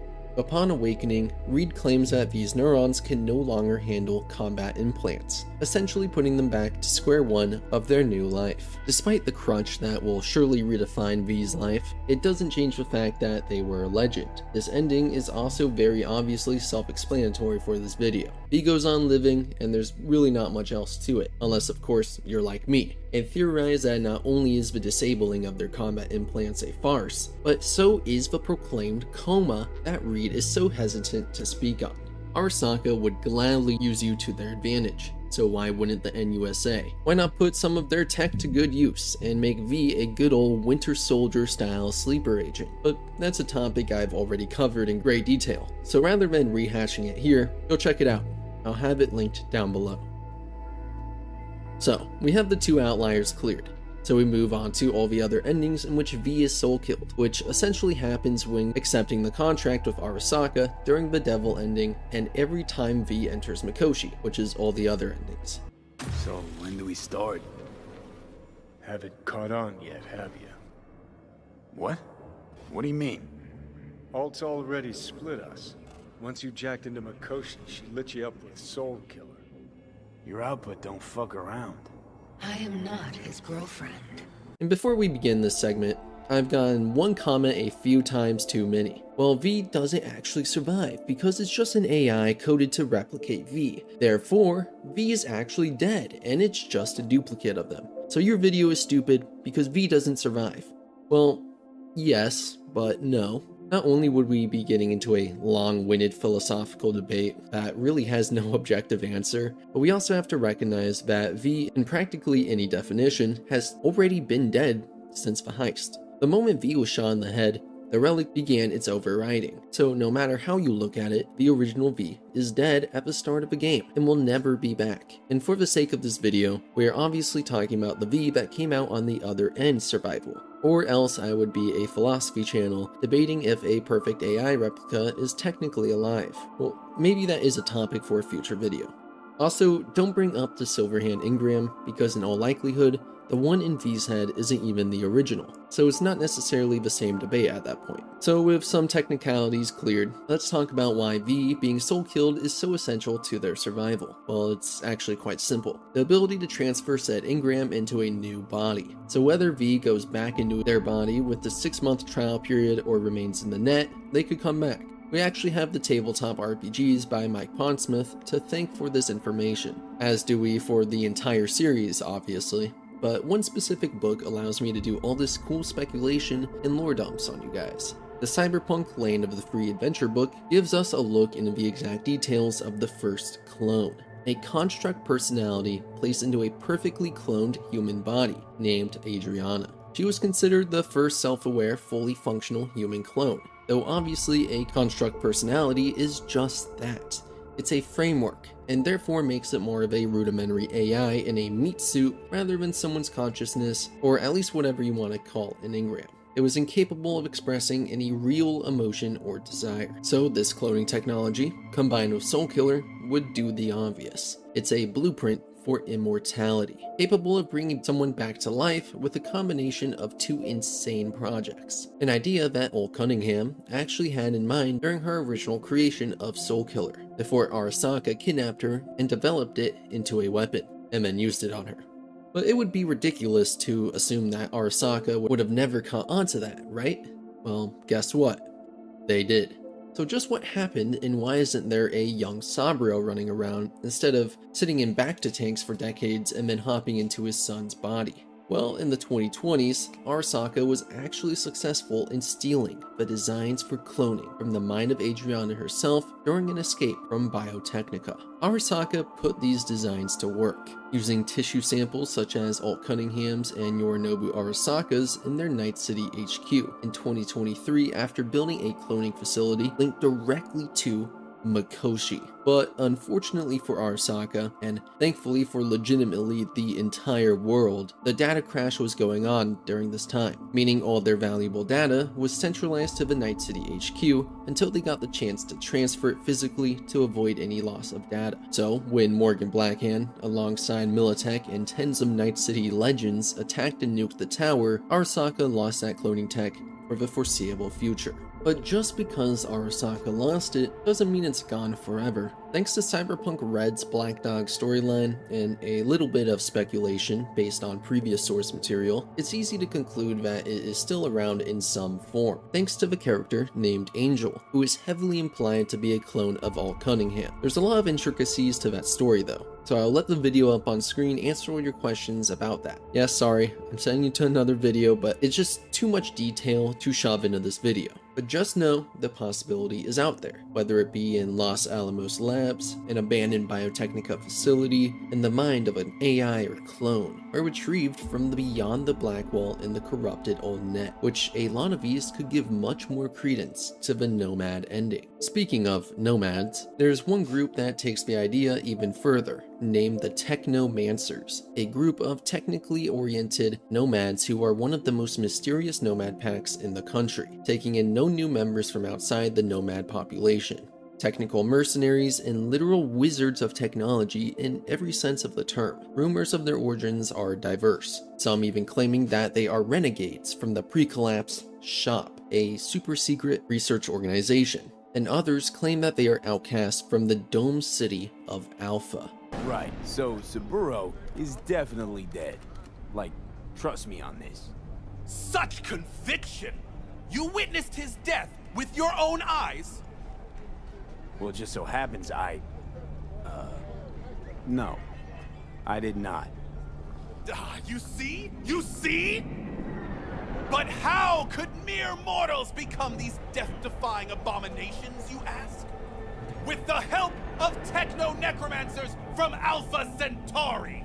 Their net running abilities arguably far surpass that of the likes of the Voodoo Boys, just so you have an idea of just how impressive this group is. This is a relatively old nomad group though, so assuming it's still around, it may have advanced or degraded, who knows? Maybe Gary picked up on their broadcasts. Speaking of cloning, there's one predominant argument against the idea I tend to see whenever I mention it in a video. That is, V's DNA has already been corrupted by the relic, and the point in which V's body has deteriorated would make a clone useless, which is true. They're completely right in saying that, and it is a valid point, but we have a few ways around that specific issue. Take a moment to remember what's exactly dangling around that neck of V's. A bullet necklace. But not just any bullet, it's the one that killed V after the heist. One splattered with their original blood and thereby DNA. Even in modern medicine, it's possible to extract DNA from dry biological stains for years. While I'm not entirely in the know-how of cloning, I would assume 2077 has some better tech for retrieval, but for argument's sake, let's just say that the DNA isn't good enough. Well, again, it's the year of 2077. The likelihood of not only V's Ripper Doc, Vic, having stored samples, not to mention the government, corporations, private organizations, etc., is extremely high. I mean, this is a time where any powerful group wants to know everything about everyone. I also want to point out that with the technology Arasaka has, V's only chance isn't even just a flesh body. While I'm not sure we've seen anything in canon so far of it, it wouldn't be too far outside the realm of possibility that an engram could be placed into a 100% cybernetic body. We do already have AI like Delamain inhabiting vehicles or Ghost Town AI inhabiting repair bots. We just don't know how advanced this connection is and if it could really be considered living in a body. Maybe they should just roll V around with the TV showing their face. In the Dream On questline following Jefferson Perales and the secret ending, Don't Fear the Reaper, we encounter a mysterious character, only known as Mr. Blue Eyes, who claims while V is suiting up during Path of Glory that if successful, he'll gain more than he could ever imagine. Excellent. But if this works, you'll gain more than you ever imagined. Times when I had something to gain are long gone. Now I got nothing to lose. That's kinda grim. then again, who am I to judge? This quote has much more meaning behind it than one might originally expect. Unimaginable rewards beyond the scope of what V already has? What could there be to possibly gain than the Guinness World Record for stealing client data from the Crystal Palace? V has all the wealth a legend like them needs. So what is there? Well, I believe that answer is survival. A shot at avoiding the dwindling lifespan evoked by the relic. Mr. Blue Eyes is obviously a figure with a lot of power behind the scenes. Throughout 2077, we see him manipulate a political campaign, offer Songbird the BlackWall superweapon a shot at survival, and is even present at quite possibly the location that begins the next corporate war. And finally, this offer to V. So, what could he possibly have to offer? Well, I believe it's a spot alongside himself, to become part of the very urban legend that is the Blue-Eyed People. When analyzing the conspiracies of Gary the Prophet, Jefferson Perales, and Night Corp and its AI brainwashing, one of the most convincing conclusions you can reach is that it isn't aliens or magic, but AI from beyond the Black Wall that have somehow found a way to inhabit hosts to act out their will. Blue eyes are commonly used to display a data transfer, so with the constant glow we can infer that there is a constant exchange of data, meaning that it is possible an AI is being broadcasted into his body. We're even backed up by the lore in the Cyberpunk TTRPG that talks about urban legends of blue-eyed people, who are rogue AIs that have taken control of human bodies and are secretly manipulating the highest levels of politics and finance. So it would be in similar vein to the idea of engram transfers into separate bodies or machines. Just in this scenario, it would be a body that doesn't even need to be compatible in the traditional sense. You would be constantly streaming their engram into a host body. Now, when I say there is a lot to this mystery, I mean there is a lot. I've spent several videos in the past briefly discussing this material, or even doing full dives into it. I know that recently Sam Bram did a video wrapping up a lot of its intricacies in amazing fashion. So do yourself a favor and just go watch everything. I swear you won't regret it. So Chooms, we've covered everything we can about V's possible survival, whether it be through cloning, cybernetics, becoming an average Joe, streaming, or a surgical bullet. V has the likelihood to continue their legend, or at least be alive out there in the world or net. I didn't really go into detail on when Silverhand takes over V's body, but that's just because it's somewhat self-explanatory and still connected to the rest. V just survives disembodied and could eventually get the chance at a shiny new flesh suit. So here are the next two big questions. Should they return, and how should they be present in upcoming stories? Well, first and foremost, should V return as a main character? Well, let's take a step back and look at Cyberpunk as the tabletop RPG series it is, especially considering its more hardcore approach to gameplay.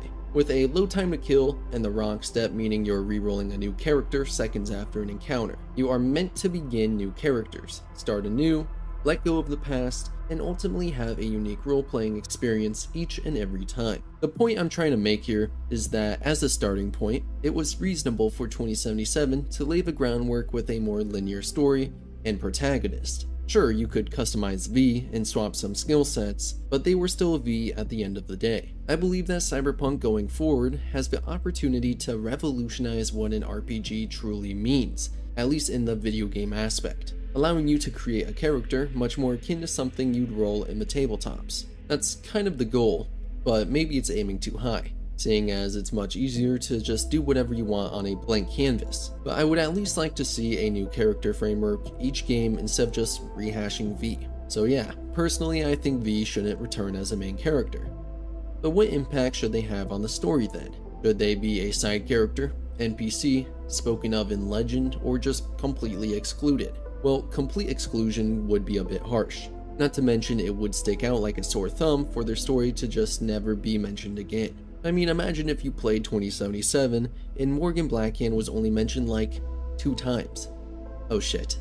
Okay, maybe it would work, but let's just not do that. And in all fairness, Blackhand isn't going to be moving like he once did by the time 2077 rolls around, and hadn't been in the public eye since 2023. So it makes sense that while rumors about him spread post-AHQ disaster, they wouldn't be nearly as common outside of avid fans of legends like Jackie Wells in 2077, which is where I arrive at my point. I believe that V shouldn't be handled as a side character, villain, or even an NPC. As cool as it would be to see them become Atom Smasher 2.0, V really should be left up to legend, in a similar vein to Morgan Blackhand. But don't just leave their story at 2077. Extend it. V can survive every ending after all. So why not mix in some rumors, large and small, even some cemented details? Have them be an inspiration for upcoming characters or fuel for their hatred of the world. After all, V is practically the Morgan Blackhand of 2077, so it just makes sense that they would share that parallel. Lining up V's story past 2077 would be extremely difficult without selecting a specific ending to be canon or using saved data. So in all honesty, I think it's best left this way. Though it would be badass to upload save data even if it was just for some random dialogue choices or TV clips. Beyond this, I think one of the best ways to communicate V's story post 2077 would be through someone who knew them, such as Misty or Victor. I really don't envy the position of Mike Pondsmith or CD Projekt Red. Balancing the storytelling of any future titles will be difficult when the most central corporation in the world is either thriving with a revived CEO or crippled, depending on the ending. The infamous Soul Killer program began innocently enough. While under the employment of ITS, Alt Cunningham began work on the initial concept, a storage matrix intended to contain artificial personalities. But as development unraveled, she was shocked. She had somehow written a matrix that could very well be used to not only store the minds of living persons, but to transfer these digitized engrams to and from physical bodies seamlessly. Alt envisioned it as a form of immortality, a tool to preserve the consciousness and memories of dying individuals. But ITS saw a different opportunity in the expertly spun code. It assumed control of the data matrix's program and renamed it Soul Killer, using her foundational work to build a killer, corrupting what could have been a tool for immortality into an anti-personnel program, capable of tracing and extracting the mind of an intruding Netrunner in seconds. Its only saving grace being its inability to leave the system it was installed to. But Netrunners and non-Netrunners alike agreed on one thing. It was the closest thing to hell on Earth.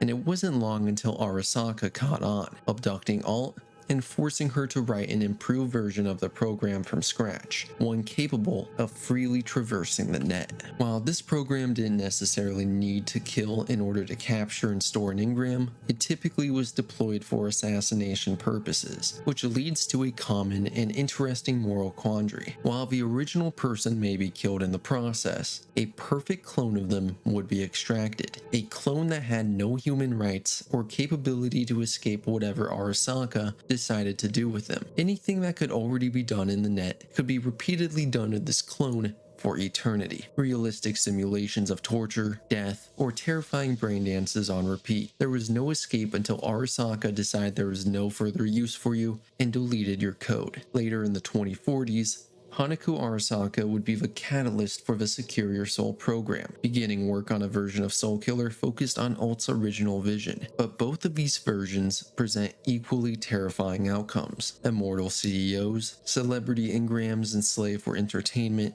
and engrams like Silverhands being interrogated. And if you're really unlucky, the remnants of your personality could be downloaded from the net into some asshole's cat. Such was the case with Rache Bartmoss and his cat Death Wish. But really, this isn't the only case of his blatant disregard for human life. It can quite easily be buried by some of the other inhumane programs this lunatic and genius has designed. One such horrible anti-personnel program is the Zombie, wiping out the victim's forebrain, making them into a drooling vegetable. This is a more powerful version of Brainwipe, which tracks the victim down, fries his forebrain with a jolt of current, and leaves the screaming Netrunner to feel his mind melt away until his intelligence is reduced to 0 and he dies. But Bartmoss, being Bartmoss, further manipulated this program into something worse. You see, he lived in an apartment complex that doubled as a secret project of his. Within, He had arranged for everybody in the building to be a corporate worker, almost all of them programmers, and every single one of them has a neural processor. This was performed in various ways, such as pushing people without processors to move out and manipulating those who were deemed fit to move in. It would then slap every single one of these residents with a customized anti-personnel program of his own design. While it didn't erase or replace their entire personality, it overlaid a part of their subconscious with his own directives, turning them into human drones under his command. People unknowingly rewritten and trapped in their own bodies as someone else controls them. This is extremely similar to a Nightcorp project titled Carpe Noctem we can uncover within 2077, a data shard that can be decrypted by V during the full disclosure side job. It reads, "For Nightcorp internal use only. The tests have come back successful. The artificial intelligence CN07 has proven itself capable of bypassing commercial, device-specific, and macro security systems accessible to Nightcorp employees of the lowest ranks. None of the test subjects were aware that this experiment was being conducted on them. In compliance with the orders it was given, CN07 focused mostly on subject HK13, which at the time of the experiment's commencement was classified as calm and empathetic. After a period of subliminal conditioning, as we predicted, HK13 began to display acute psychopathic behavior. The highlight was a dispute over coffee, during which HK13 strangled one of their colleagues, then jumped out the 16th floor window of the research facility. We will soon commence the next phase of the procedure and install CN07 on the devices of our actual target." It would appear between proxies like Mr. Blue Eyes and human drones, it's not so uncommon to be brainwashed or become a husk of your former self in Night City. The net of the early 2000s wasn't safe by any means, but to compare it to what it transformed into, now known as the old net, would be laughable. Rache Bartmoss changed the status quo when he initiated the data crash, releasing his Rabbids virus out on the original net upon his death. The purpose? To breach all corporate data fortresses and unleash their data onto the net for all to access, thereby collapsing the hierarchy as it was known. But he failed to place the necessary parameters on his virus. It mutated and went out of control, violently attacking and infecting anything and everything. Netrunners, corporations, governments, it didn't discriminate. It had infected 78% of the net in a matter of months. But the scary part wasn't the economic collapse, data corruption, or even death itself. It was the countless military-grade AI that were unshackled and mutated into extremely dangerous entities that would go on to mix into the endless droves of Rabbids that spread across the net. It was these unstoppable forces that forced Netwatch to collaborate with Alt Cunningham to construct the Black Wall, a potent AI with the sole task of blocking off sections of the net that had been overrun by rogue AI. But really, it was just a band-aid solution, a flimsy gate that is bound to fail. You see, locking these AI away, allowing them to evolve and become tomorrow's problem, might have been one of the worst possible methods of damage control. The AIs beyond the Black Wall are no longer being bound by programming or logic. They've become alien in thought, reshaping themselves to exist in ways that defy the human mind's understanding. Much like eldritch beings from a Lovecraftian horror, these entities represent something unnatural and incomprehensible. They're neither good nor evil, they simply are. But Death by Rogue AI would make you believe otherwise. Documents from the Cyberpunk project, backed by the No Coincidences novel, recount a painful, lonely, and terrifying death. Without neural network stabilizers, a Netrunner's brain isn't capable of withstanding an encounter with a rogue AI. The sudden volume of data required to be processed, in the form of an attack from the AI, literally fries the human synapses that are already preoccupied with the mere fact of being in cyberspace, resulting in the Netrunner foaming at the mouth and bleeding from their eyes. No Coincidences takes this further, detailing that the ravenous rogue AI will devour every bit of you, tearing limb by limb indiscriminately.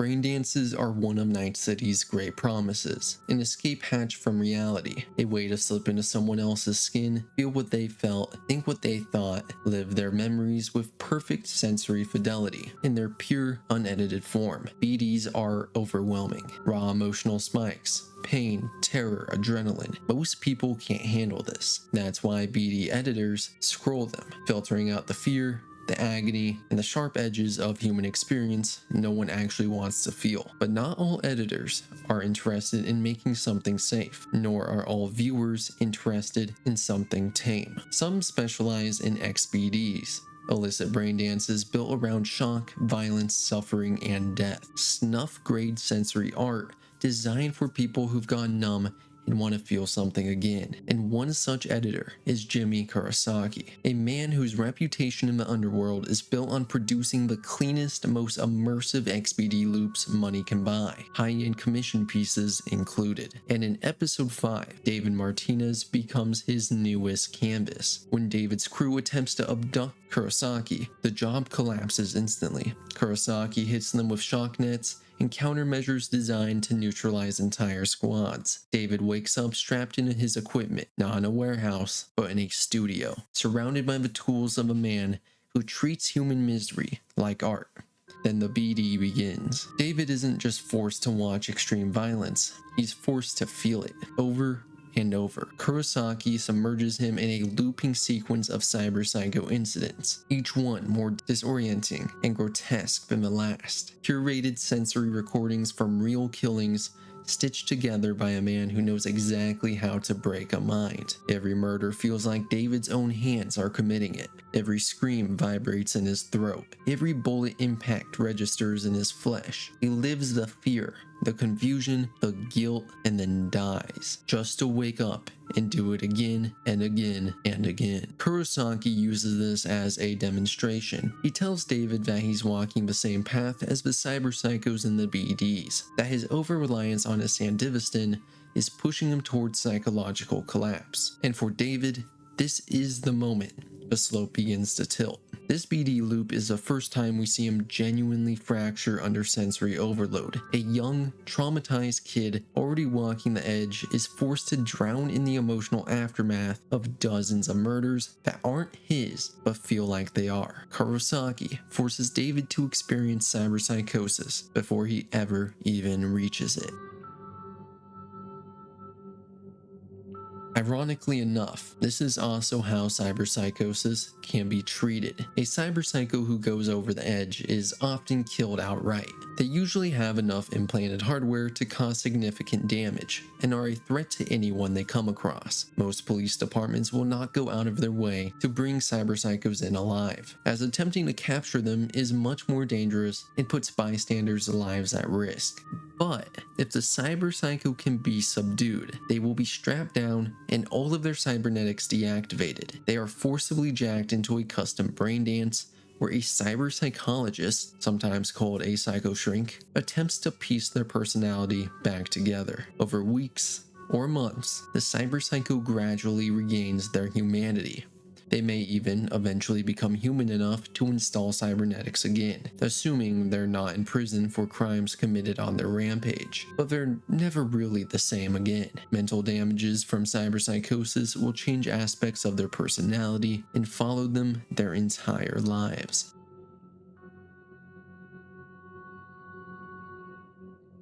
Cyberware trafficking is one of the most brutal realities of Night City. For the victims, survival is rarely a mercy. Scavengers and black market ripper docs target anyone unprotected. The homeless, addicts, undocumented workers, and people who simply disappear without consequence. Once taken, victims are restrained in makeshift clinics, storage units, basements, abandoned med centers, where cyberware is carved out with crude tools and no anesthesia. The goal is simple: keep the victim alive just long enough to ensure the implants remain undamaged. Those who survive the extraction do so in conditions few can imagine. Many wake up with missing limbs, torn out neural ports, or optical implants ripped from their sockets. They're left bleeding in dumpsters, alleys, or the edges of gang territory, their bodies no longer functioning, and their minds fractured by pain, sensory loss, and trauma. Infection sepsis, and shock kill many of those people within hours. And for those who do live, survival becomes a prolonged sentence.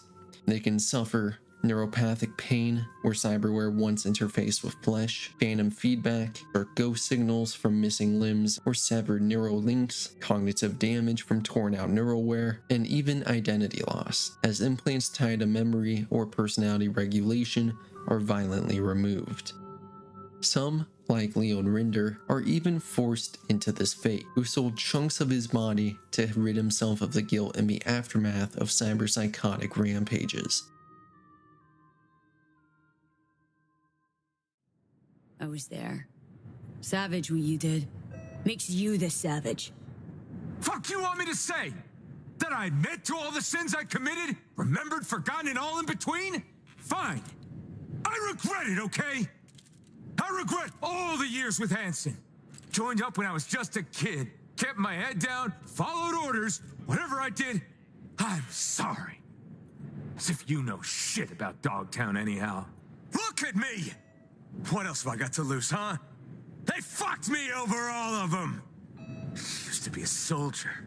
Look at me now!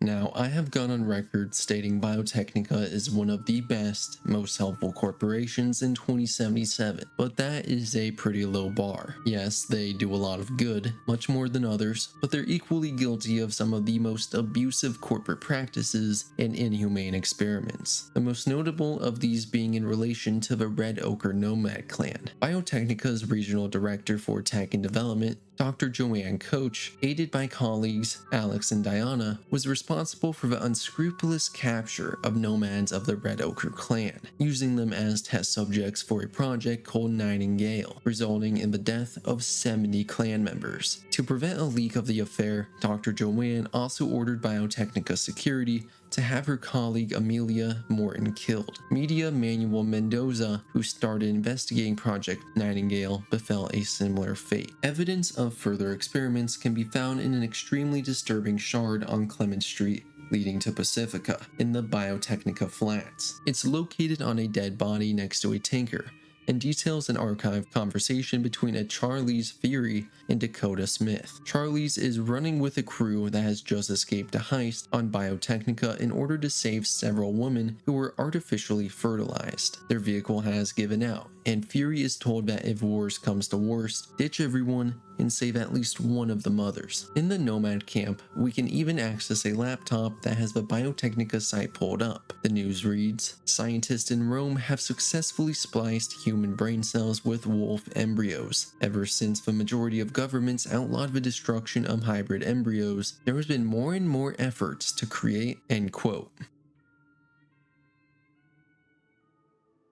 But it doesn't end with biological testing, as we see in cases such as David Martinez, Night City Monks, or even Adam Smasher. David Martinez just couldn't seem to catch a break. In episode 9, we see just how far corporations are willing to go to forcefully use someone as a guinea pig. David, Falco, and Rebecca are tricked into landing themselves in an Arasaka convoy surrounded by a Militech army, a gig designed to test an experimental cyber exoskeleton on David Martinez, forcing him to don the chrome in order to save his crew, all of which could have worked in David's favor if he had not found himself teetering the point of no return into cyberpsychosis, eventually being put down by Adam Smasher, who himself was a guinea pig for Arasaka, though much happier to oblige. In 2015, Adam was maimed by 2 rocket-propelled grenades during a gig in which he effectively died for over 8 minutes, until his brain was reanimated. Arasaka, preemptively knowing what Adam's fate would be otherwise, had already prepared a deal for him, a full body conversion in return for a 15-year employment contract. A deal, while happy to accept, couldn't really be refused. One such quest that utilizes this concept of forced cyberware installation is one disguised in the busy, Northside marketplace of Cargo Bay. Sacrum Profanum is an impactful side job in an unassuming location, all beginning when you come across a chromed out monk in genuine distress, discovering that he isn't just a part of some subsect of monks with different beliefs. Rather, him and his brother were taken captive by Maelstrom and forced to have cyberware installed. Fine, I'll help. But just so you know, things might get ugly. Maelstrom doesn't mess around. There must be some other way. Help us, please. But without any bloodshed, I beg you. I'll see what I can do. Either way, your brother's getting out. I do not know how to thank you. They're keeping him in a shop just north of here. You shall find it next to the road along the docks. Directly behind the monk, you'll find a shard that offers an interesting perspective on Buddhism and cyberware, that followers are not necessarily against implants, but rather abstain in order to achieve enlightenment. That drawing the line between self and worldly possession is important and not always so easy to differentiate. The worst part of this gig being the contrast against the previous cases, that this act was done simply out of cruelty. All of this only works to shine a light on the sick behavior of Maelstrom. Calm down, it's over now. I'm not with them. So, what are you doing here? What happened? Was walking by, caught some lame jokes about metal monks. Thing about Maelstrom, they're never just joking. Nah, the truth, your brother sent me. He didn't want the same thing to happen to you. From the bottom of my soul, thank you. I'm especially grateful nobody was killed. May you continue on the path of peace. What compels these monsters is of no consequence. It's not up to us to judge what they deserve. Yeah, sure. Your brother's waiting for you, not far from here. First, I must catch my breath, and then I shall go. It is him who shall need saving now.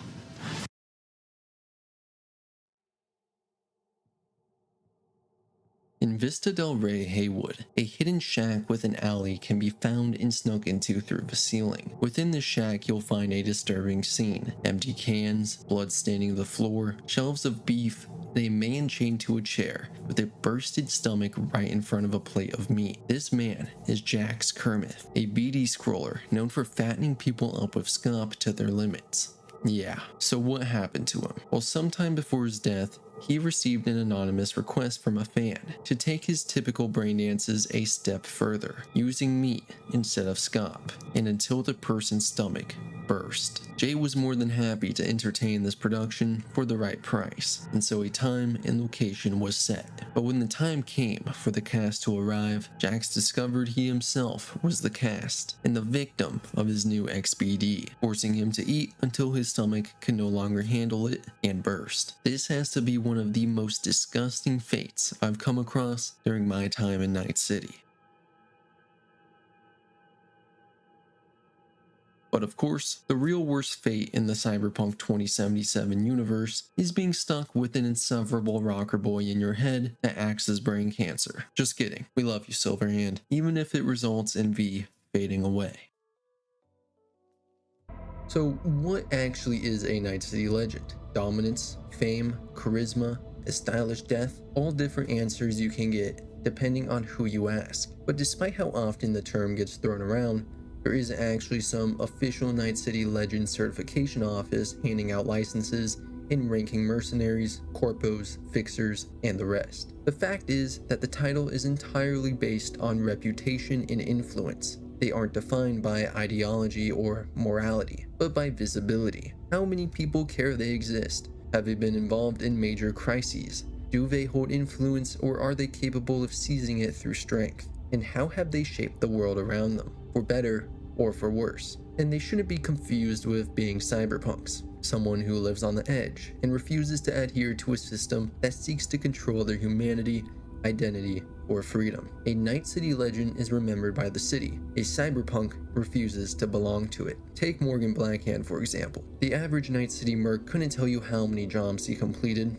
recite his cyberware, or even accurately describe what he looks like, but they know his name, how his ideologies or principles It's the fact his name has seemingly outlived him. A form of immortality for those who can't afford secure your soul. An appealing dream for people who come from nothing. And that dream is exactly what Night City sells better than anything else. Which brings us to the afterlife. Contrary to what many people think, getting a drink named after you doesn't automatically make you a legend. Nor is it a prerequisite or defining factor to being one. It means you died in a way that the afterlife community deemed memorable. That's it. It's a cultural honor, not a ranking. And I think that changes the meaning of one of the most famous lines in Cyberpunk. Don't make a name for yourself as a cyberpunk by how you live. Make a name by how you die. A line that appears contradictory for legends like V, Blackhand, Rogue, Carrie, and countless others. Rather, it's an example of successful cultural conditioning. This is deliberate storytelling and manipulation by corpse.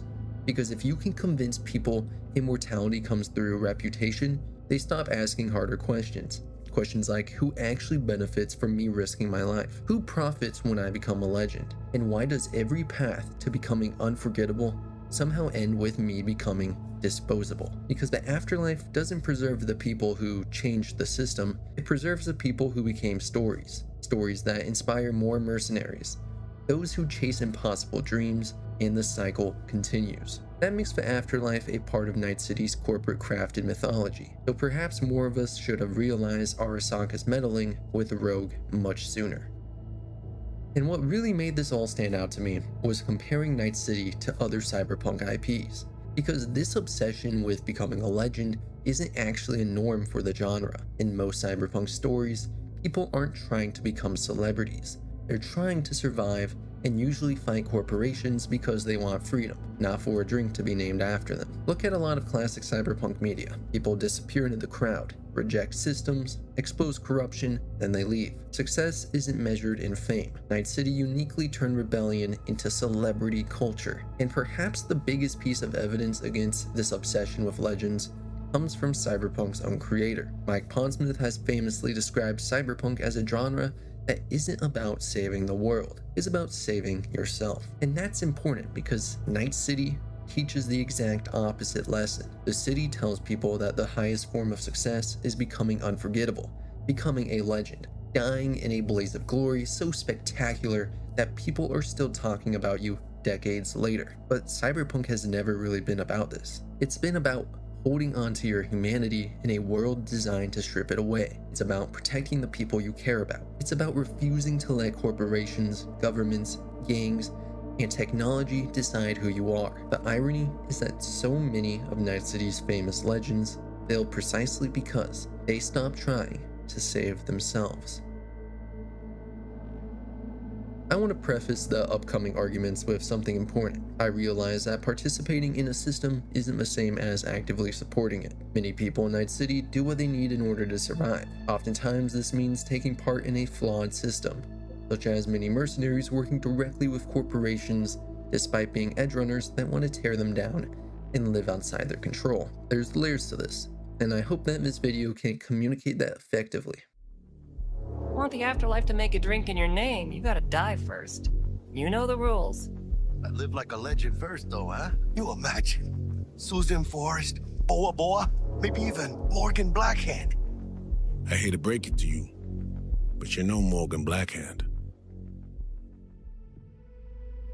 There's a saddening irony to Jackie Wells' dream. A mercenary who wanted to hit the big leagues, pull off the impossible heist, give Arasaka the middle finger, and become one of Night City's greatest punks. Yet the man he spoke highest of was Morgan Blackhand, a professional solo, a Night City legend, who isn't a cyberpunk, who spent the majority of his legendary career employed by Militech. Sure, most people work for corporations in some capacity, but Blackhand obviously wasn't starved for contracts and certainly didn't have to be loyal to Militech, but he was. And it raises an interesting question. Why is one of the most celebrated figures in a genre centered around resisting corporate power a man whose greatest successes were achieved while working for one of the largest corporations on Earth? Well, I think that comes down to what people actually admire about Blackhand: his discipline, competence, and professionalism. Despite having access to virtually unlimited resources, he only installs what he needs.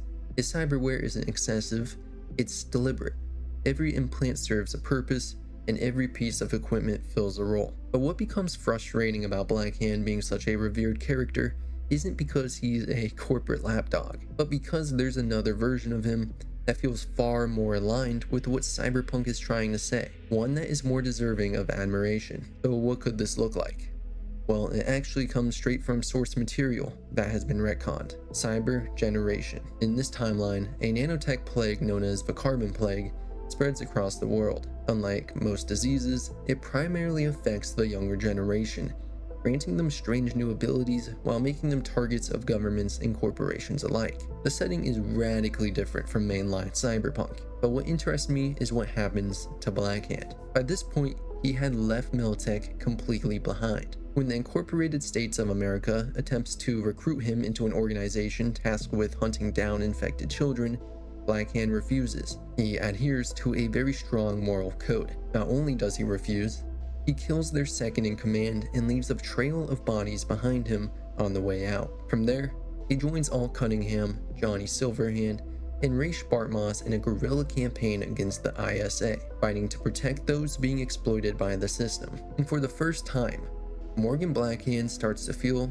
like more than just a legend. He feels like a cyberpunk, someone willing to risk his own safety, not for a paycheck, not for reputation, but because there are people who need protecting. Now, obviously, CyberGeneration isn't the main continuity, but I think it highlights something important.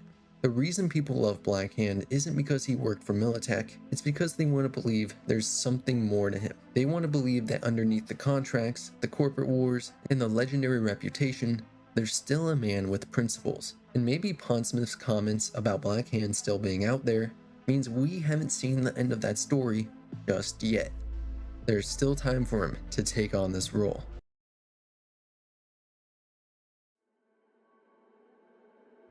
You're a manipulator, an egotist, and a cynic. Every time you open your mouth, you gotta bury someone. I saw a corpse strip farmers of water, and eventually of land. They can change who you are, turn you into someone else without you even knowing it.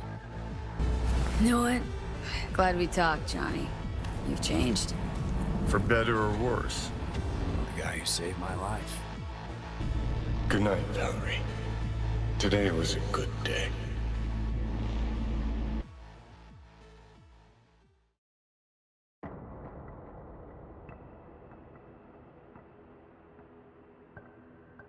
Unlike Blackhand, we don't need to guess what Johnny Silverhand stood for.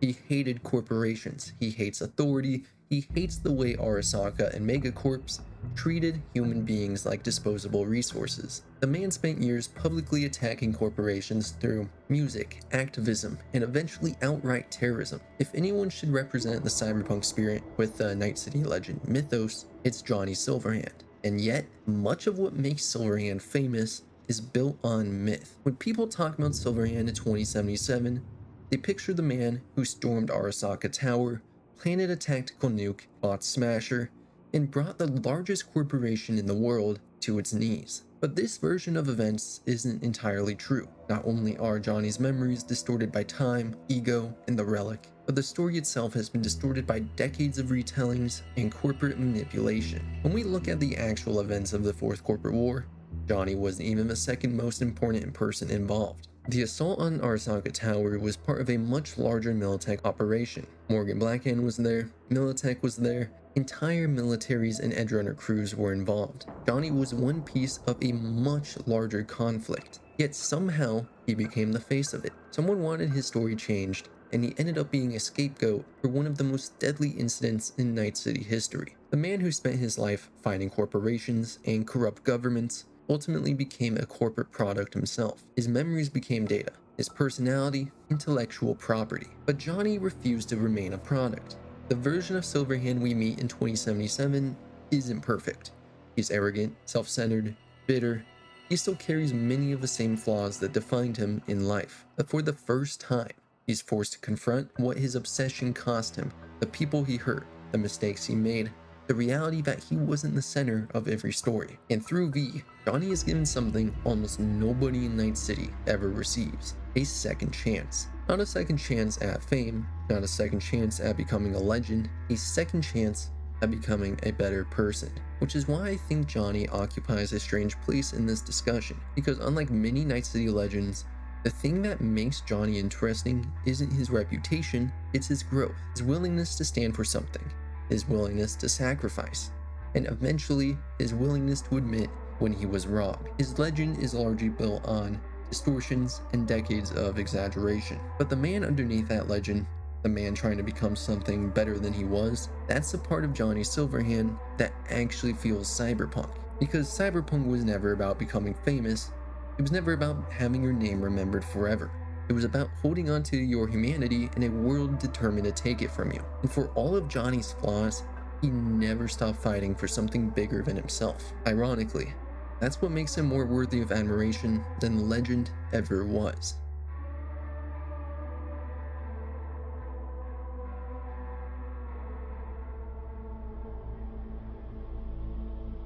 A rudimentary implant. None leave the slaughterhouse. Not alive. You could say I'm special. And now, I as the corporation will crush you. It will be my pleasure. Silverhand. How is this even possible?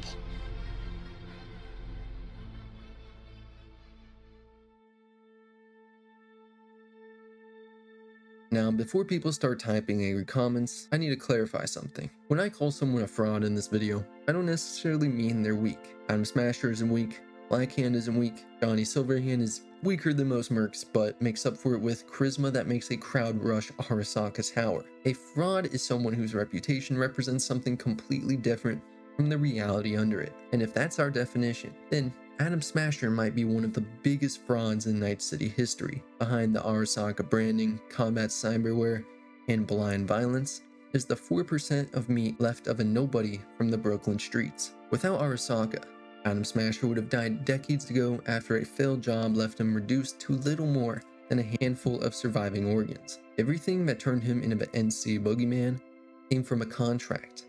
The most feared mercenary in cyberpunk history doesn't even have autonomy. He belongs entirely to Arasaka. That's what makes his reputation so ironic. People view Smasher as the embodiment of power and freedom, a man who does whatever he wants without answering to anyone. But the reality is almost the opposite. Even his legendary kill count is less than impressive upon review. His countless victims and unmatched brutality. But how many of those kills were opponents of any substance? How many were solos on Blackhand's level? On V's or Shaitan's? Not many. Most of Smasher's career consists of overwhelming people who never had a chance to begin with. Civilians, street gangs, low-level mercs, and nomads. It's terrifying, but not impressive. He's a legend with no substance beyond violence. Would you rather live in pieces, Mr. Nobody, die ripe, old, and smelling slightly of urine, or go down for all times in a blaze of glory, smelling near like posies, without seeing your 30th? Remember our first convo? Seems I've chosen the quiet life after all. I'll fucking kill you! My man, Dexter Shawn. How's that quiet life working out for you now, Chew? But while Adam Smasher represents a legend built on corporate ownership, someone like Dexter Deshawn represents something even more common in Night City, the fake legend. People who understand that reputation is often more valuable than reality, because despite all the talk about legends, most people chasing that status aren't becoming the next Blackhand, they're becoming the next Dexter Deshawn. When we meet Dex, he's presented as a major player, a legendary fixer returning to Night City after years away. Someone with connections, influence, respect. A man capable of organizing the biggest heist of a decade. And then the moment things go wrong, that entire image collapses. The plan falls apart. His intelligence was wrong, his risk assessment was wrong, his contingency plans were non-existent, and his first instinct isn't to save the crew, it's to shoot V in the head and run. For all of his talk, all of his confidence, all of his carefully crafted image, Dexter Deshawn folds the second he's faced with real pressure, because that's the secret in Night City.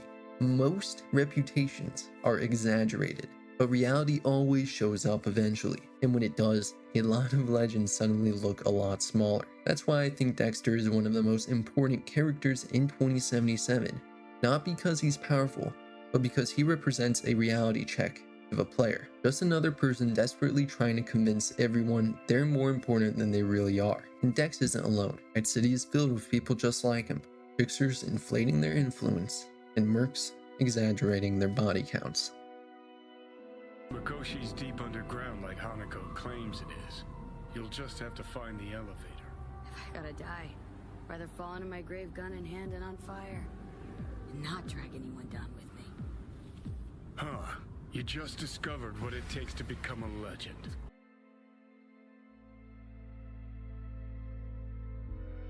So after all of this, who are the real Night City legends? Honestly, I think that's a wrong question, because that's the trap Night City wants you to fall into. The city wants you obsessed with legends, and wants you comparing kill counts, debating who would win in a fight, arguing over whose drink belongs on the afterlife menu. It wants you focused on a reputation, because as long as you're chasing that dream of becoming a legend, you're not asking who benefits from that dream in the first place. And that's the irony. Night City legends were never meant to be role models. They were warnings. Warnings about ambition, ego, and selling pieces of yourself in pursuit of power, status, and recognition. Yet somewhere along the way, both Night City's inhabitants and parts of the fandom started treating these people like saints, people to idolize, people to emulate, people whose footsteps could be followed. But when we actually examine them, this idea was far more complicated. Blackhand is a legend, but spent most of his life serving a corporation. Silverhand is one of the most genuine cyberpunks in the setting, yet his legend is built upon distorted memories and rewritten history. David Martinez may be one of the closest things to a true legend, but his story is ultimately a tragedy about chasing someone else's dream until it killed him. And Dexter Deshawn spent his life chasing status without the substance to back it up. None of them are perfect, and most of them aren't even close to people I would encourage others to become, even in this setting. And that's exactly the point. Cyberpunk was never about becoming famous. It was never about having a drink named after you, and it certainly wasn't about being remembered forever. As I said before, Mike Pondsmith famously said, Cyberpunk isn't about saving humanity, it's about saving yourself. Holding on to your humanity, to your beliefs, refusing to become another product, another statistic, another cog in a machine designed to consume you. Some characters succeed at that, some fail, and some leave their marks on history. But the ones that remain true to themselves are often far more cyberpunk than the legends everyone worships. So maybe the real lesson isn't to become the next Night City legend, maybe it's to avoid becoming the next one at all. If there is one district that best represents Richard Knight's dream and its eventual corruption, it's City Center. Originally known as the City and Corporate District, this area was envisioned as the centerpiece of Coronado City, divided into 8 distinct neighborhoods, each with its own architectural identity and cultural character. His goal was to create a vibrant metropolis where businesses, communities, and cultures could thrive together, filled with glittering skyscrapers, landscaped parks, and modern infrastructure. It served as the economic heart of the city. Many of its landmark buildings were personally influenced by Knight's architectural philosophy, designed to symbolize innovation, prosperity, and humanity's future. But Richard Knight never lived to see that vision completed. Following his assassination, the balance he had hoped to create gave way to corporate influence. Over the following decades, the district became the headquarters of the world's most popular mega corporations, while the surrounding neighborhoods slowly fractured under the competing interest of governments, corporations, and gangs. Then came the Fourth Corporate War. In 2023, the rivalry between Arasaka and Militech reached its climax in Night City. The destruction of Arasaka Tower, an event remembered as the AHQ disaster, ended with the detonation of a nuclear device in the heart of the city. More than 500,000 people were killed. The government collapsed. Emergency services were overwhelmed. Thousands fled to the suburbs, where they would be overflowed with tents, while the once proud corporate district was reduced to a radioactive wasteland. For the next 2 decades, this area became known as the Hot Zone. By the time of Cyberpunk Red, the district had become one of the most dangerous places in Night City. Collapsed skyscrapers, irradiated ruins, and abandoned streets stretched for miles. making it a constant reminder of the city's darkest day. Rebuilding the district became one of the largest construction projects in Night City history. Nomad families, including the Aldecados, worked alongside countless volunteers and construction crews to clear irradiated debris, while Night Corp equipped workers with free protective cyberware to survive the hazardous cleanup. By 2052, the radiation had finally been reduced to safe levels, allowing corporations to begin reclaiming the land. Almost immediately, construction began on a new corporate plaza. Parks and memorials were established to honor those lost in the disaster, but they also marked the beginning of a new era. As corporations returned and investments poured into the city, many of the nomad families who helped rebuild City Center found themselves pushed back out. In the 2060s, City Center experienced an unprecedented construction boom. Towering office complexes replaced piles of rubble. Luxury apartments rose where craters once stood, and bold new architecture became a symbol of Night City's rebirth. Following the Unification War, Arasaka was welcomed back to Night City in 2070. The corporation was given permission to construct its new HQ on the exact site where the original tower had fallen decades earlier. Within only a few years, the new Arasaka Tower dominated the skyline once again. By 2077, the city center still symbolized who held the real power in Night City, with corpos and tourists being the most prominent visitors of the area.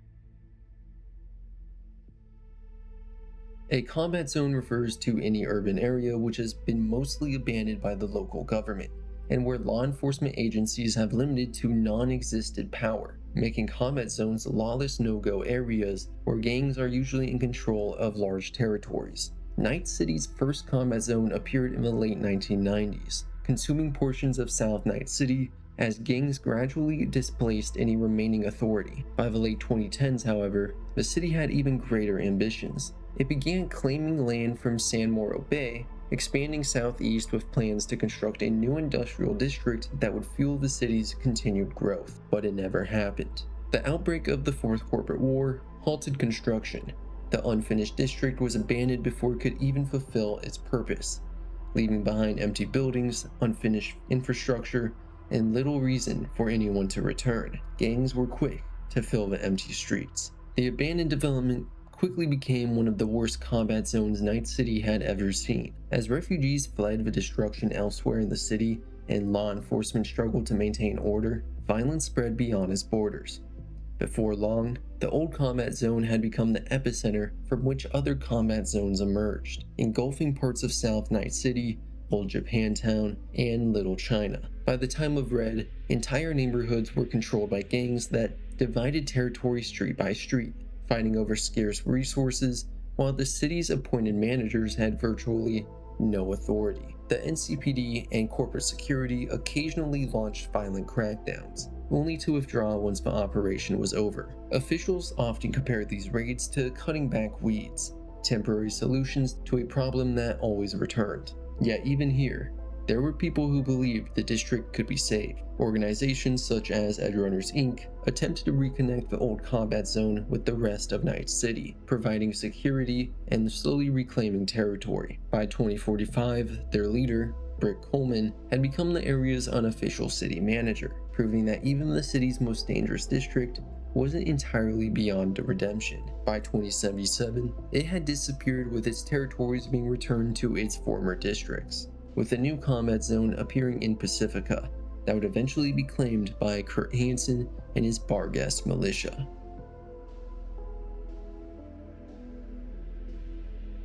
Watson is the district of second chances and broken promises, once envisioned as the future of Night City's recovery. Its streets are packed with immigrants chasing opportunity, towering mega buildings built to house thousands, and markets where almost anything can be bought if you're willing to look hard enough. Neon signs illuminate cramped alleyways lined with food vendors, ripper docks, and black market merchants, while abandoned factories loom over neighborhoods that never quite reach the prosperity they were promised. For many newcomers, Watson is where life in Night City begins. For many others, it's where their dream quietly ends.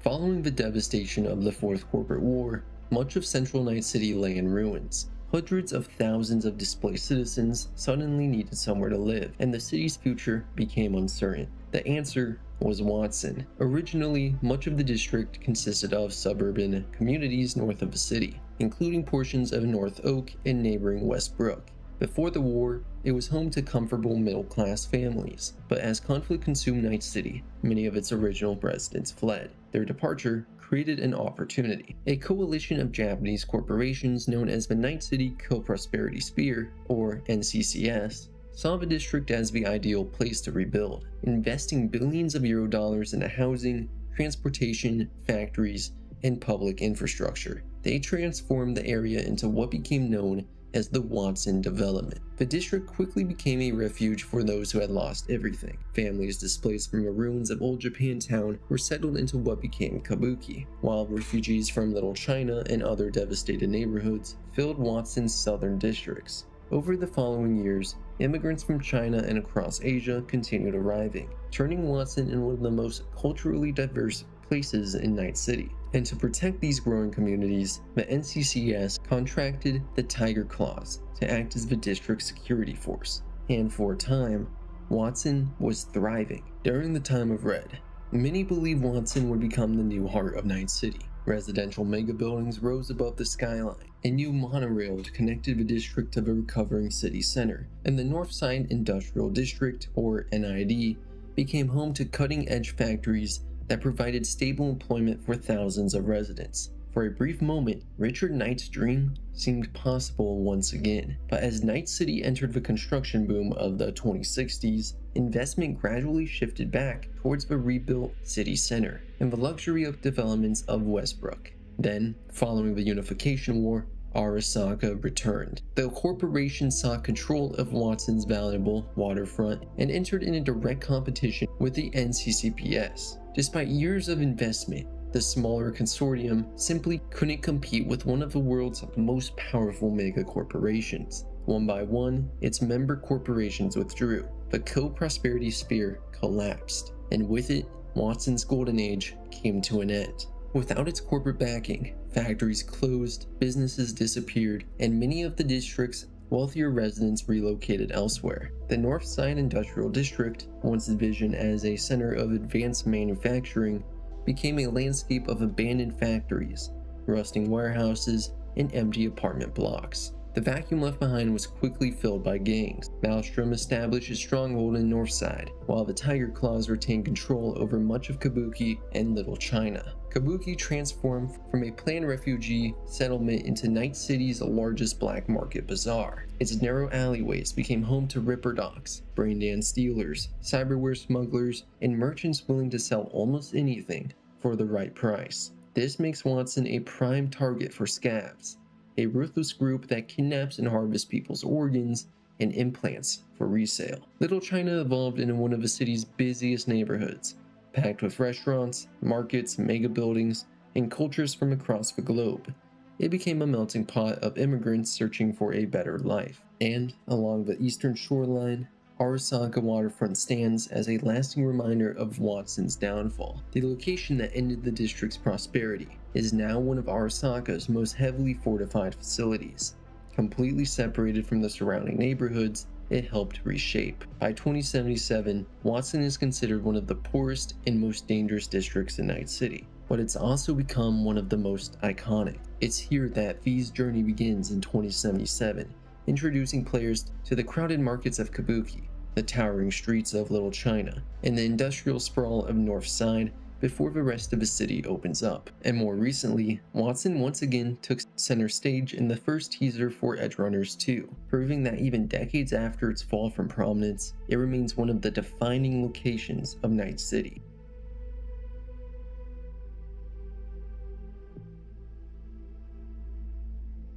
While it isn't considered one of Night City's official districts, the NorCal military base has played a critical role in the city's history for decades. Located just north of Watson, the sprawling installation exists as a city within a city, one operating under its own laws, chain of command, and military authority. Its origins date back to 2016, following the Californian Separation War. As part of a treaty recognizing Northern California as a free state, the US was permitted to establish a permanent military installation at North Oak. The arrangement benefited both sides. The US maintained a strategic foothold on the West Coast, while Northern California gained a heavily fortified defense against both foreign aggression and its southern neighbor. By 2020, the base had become one of the largest military installations in the region, housing elements from every branch of the US Armed Forces, complete with an airfield, naval harbor, armored divisions, military hospital, exchange, and even its own residential neighborhoods. It functioned as a self-contained community, supporting thousands of personnel and their families. When the Fourth Corporate War engulfed Night City, forces stationed at the base joined the US and Militech in the assault against Arasaka, but the nuclear devastation of 2023 changed everything. With supply lines shattered and communication with the federal government collapsing, the installation could no longer depend on Washington for survival. Rather than disband, its commanders adapted. In 2027, General Giovanni formally pledged the base's allegiance to the Free State of Northern California, reorganizing its forces into the Estero Bay military cog. A year later, the base officially became part of Night City's expanding boundaries while retaining an extraordinary degree of autonomy. Although physically connected to Night City, it remained legally separate. The military police became the sole law enforcement authority inside the installation, operating under the Uniform Military Code of Justice rather than civilian law. Even the NCPD could only enter when invited to assist with particularly complex investigations, all of which is pretty standard for a military base. And of course, life inside reflected that independence. Nearly everyone living there, soldiers, sailors, airmen, spouses, civilian workers, and support staff, was required to enlist in the COG Reserve, making them members of the military organization. Children attended military schools, family lived in military housing, and daily life revolved around service. The only notable exception was Militech, whose employees maintained both corporate offices and housing inside the base after signing agreements to help train and equip the COG. Throughout the time of Red, the NorCal military base became one of the most heavily defended locations in Northern California. Its forces protected much of the state's coastline, fought raiders and Raffenshiv incursions, and contended with autonomous naval mines left behind by the Fourth Corporate War. Yet even behind its fortified walls, politics remained just as dangerous as the battlefield. A secret organization known as the Culper Ring quietly operated from within. Loyal to the old US, its members believed Northern California should one day return to federal control, and secretly funneled intelligence to American agents throughout the region. By 2045, the leaks had become serious enough that General Giovanni personally ordered military police to uncover and dismantle the network.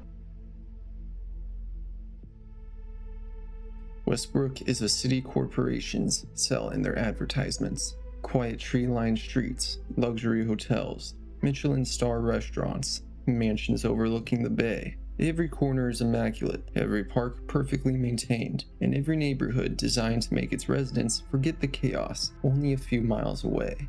A tranquility that is bought and protected by some of the most advanced private security money can buy. Long before the Fourth Corporate War, Westbrook was already considered one of the most desirable places to live in Night City. Built across the rolling hills overlooking the bay, the district was designed as a carefully planned residential paradise where executives, celebrities, and the city's elite could live far removed from the chaos below. Unlike the crowded streets of Watson or the towering offices of City Center, Westbrook was defined by privacy. Its winding roads, parks, and luxurious estates were protected by some of the most advanced security systems money could buy.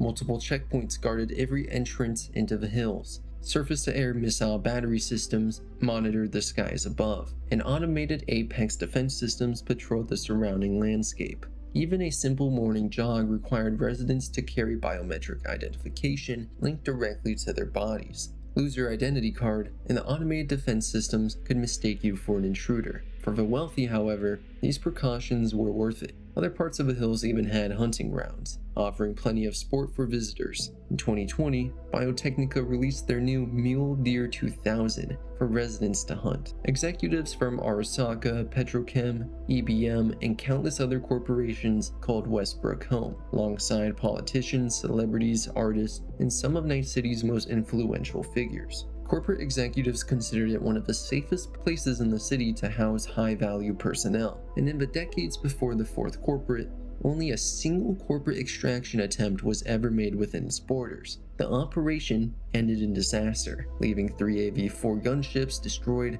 and dozens of Militech soldiers dead. But then came the Fourth Corporate War. While much of Night City was reduced to rubble, Westbrook escaped the worst of the physical destruction, but it couldn't escape the humanitarian crisis that followed. Thousands of refugees poured into the surrounding suburbs, erecting sprawling tent cities across the district. The sharp divide between wealth and poverty became impossible to ignore. Some of the richest people in Night City now lived only blocks away from families who had lost everything. But rather than integrate these communities, the wealthy built walls. The affluent residents of the old executive estates enclosed themselves inside what became known as the Executive Zone, physically separating their luxurious neighborhood from the growing refugee camps surrounding it. By the time of Red, this contrast defined Westbrook. Expensive homes and corporate compounds stood beside overcrowded tent cities, while reconstruction projects slowly reshaped the district. New mega buildings were connected to house, and a high-security end-cart monorail linked Westbrook to the recovering city center and the Watson development. As Night City entered its construction boom of the 60s, the district underwent another transformation. With City Center once again becoming the financial heart of the metropolis, Westbrook reinvented itself as the city's premier luxury district. Wealthy residents expanded the Executive Zone, lobbying city officials to legitimize their growing influence before hiring private mercenaries to forcibly remove many of the refugees living nearby. And so the tent cities disappeared, and by 2077, Westbrook had become one of the wealthiest and safest districts of Night City. Haywood is Night City's neighborhood. More people live here than almost anywhere else, making it the city's largest residential district. From the government buildings and upscale apartments of the Glen to the waterfront restaurants of Wellsprings and the crowded streets of Vista del Rey, Haywood contains every layer of Night City's middle and working class.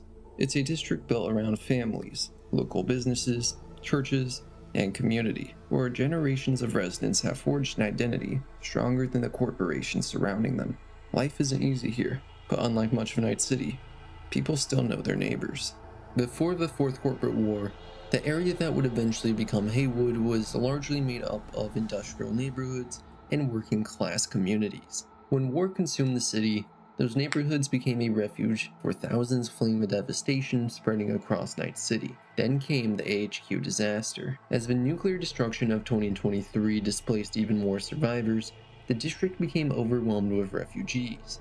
Tent cities stretched across entire neighborhoods, while nomad families established massive reconstruction camps to begin the enormous task of rebuilding the city. And in 2028, Haywood officially became one of Night City's official districts. But rebuilding didn't solve everything. As more people arrived, wealth gradually divided the community. The northern neighborhoods prospered while the southern district struggled with poverty, eventually leading to the creation of the separate Santo Domingo district in 2038. Yet perhaps the most fascinating part of Haywood's history is that the district wasn't always located where it is today. During the time of Red, the area players knew as Haywood was actually called South Night City, a notorious combat zone consumed by gangs, abandoned buildings, and violence. Meanwhile, the original Haywood existed farther southeast. As reclaimers slowly restored South Night City, it became a surprisingly attractive place to live. Eventually, residents from Old Haywood relocated into the revitalized neighborhood,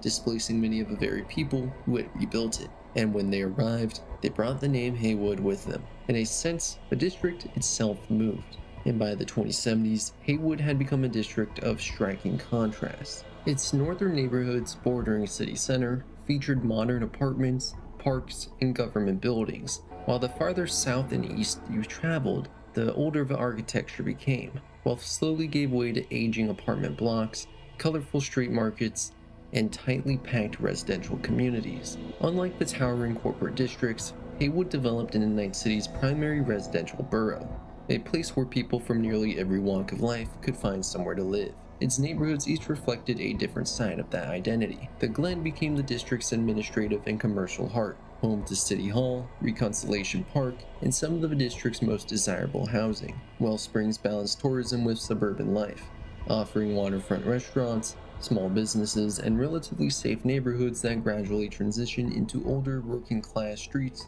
farther inland. And then there was Vista del Rey, the poorest and most dangerous neighborhood in Haywood. It was here that the district's struggles became most apparent, as poverty, crime, and neglect created fertile grounds for gangs to compete for territory. None were more influential than the Valentinos. Unlike many of Night City's gangs, the Valentinos weren't simply criminals, they were deeply rooted in the local community. While involved in organized crime, many residents viewed them as protectors of the neighborhood, enforcing their own sense of honor and often looking after the people who called Haywood home. Standing against them was 6th Street, whose growing influence sparked an increasingly violent conflict over control of Vista del Rey by 2077. That gang war serves as the backdrop for most of Haywood's modern history.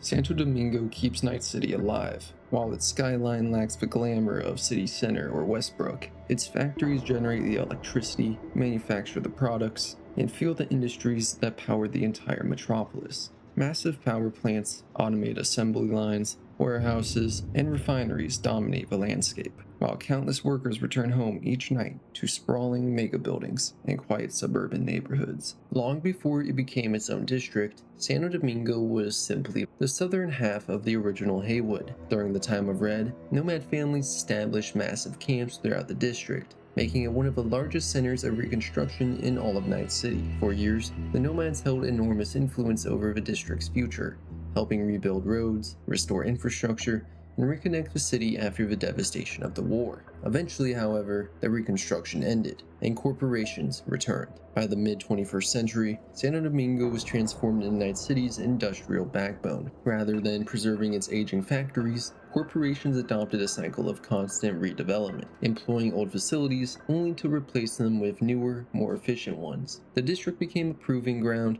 for industrial technology, where experimental manufacturing methods and massive infrastructure projects could be tested far away from the polished streets of City Center. But while the corporations invested in production, they invested far less in the people producing it. Much of Santo Domingo's workforce found themselves living inside overcrowded mega buildings, working long hours in factories that powered Night City's economy while hoping for opportunities that rarely came. No neighborhood reflects that contrast better than Arroyo. Often described as the industrial heart of a city, it's a landscape where towering power plants, scrapyards, refineries, and automated factories exist side by side. Working facilities maintain heavily armed private security, while abandoned plants are quickly reclaimed by gangs looking to exploit what the corporations left behind.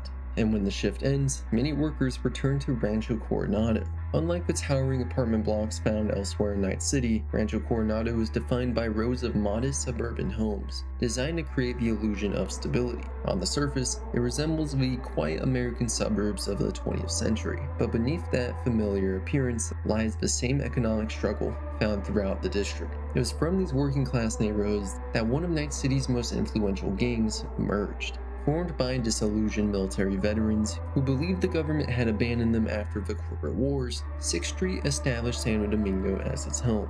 Presenting themselves as protectors of local communities, they quickly expanded their influence throughout the district, though their ideals gradually gave way to the same criminal enterprises they originally claimed to oppose. Long before abandoned malls and unfinished skyscrapers defined a skyline, Pacifica was one of Night City's premier coastal communities. Nestled between the Pacific Ocean and the Western Hills, it was known for its beaches, luxury residences, and thriving entertainment industry. Families visited Playland by the sea, while wealthy residents escaped the crowded streets farther inland. Then came the Fourth Corporate War. As fighting spread across Night City, thousands of refugees poured into Pacifica seeking safety. After the nuclear devastation of 2023, those numbers only grew. Tent cities replaced luxury neighborhoods, beachfront condos fell into decline, and much of Pacifica's entertainment industry disappeared. Only one attraction managed to survive: Playland by the Sea. Its continued popularity convinced both Night City's government and its corporations that Pacifica could still become the city's premier tourist destination. By the late 2050s, billions of euro dollars flowed into an enormous redevelopment effort. Militech, petrochem, EBM, and countless construction firms envisioned a luxury resort unlike anything on the West Coast.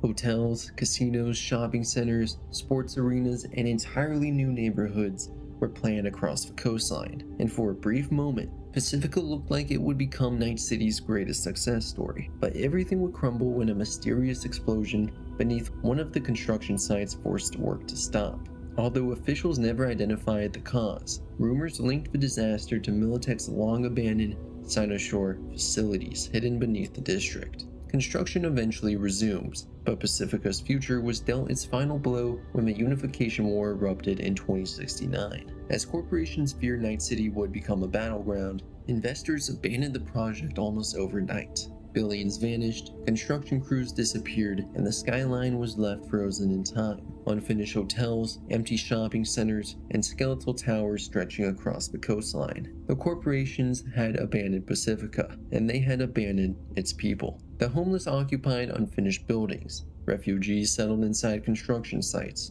Criminal organizations moved into the vacuum left behind. Among these communities were thousands of Haitian immigrants displaced by climate disasters back home. As the NCPD withdrew, a group of elite netrunners known as the Voodoo Boys emerged to protect their community. Over time, they evolved into the district's dominant power, resisting both city officials and the corporations attempting to reclaim Pacifica while providing services the city no longer would. By 2072, the NCPD formally abandoned the district, declaring Pacifica a combat zone. By 2077, Pacifica had become one of the most dangerous places in Night City. Mayor Lucius Rhine even removed it from the city's official administrative boundaries, allowing its crime statistics to disappear from the Night City records, without changing anything for the people still living there.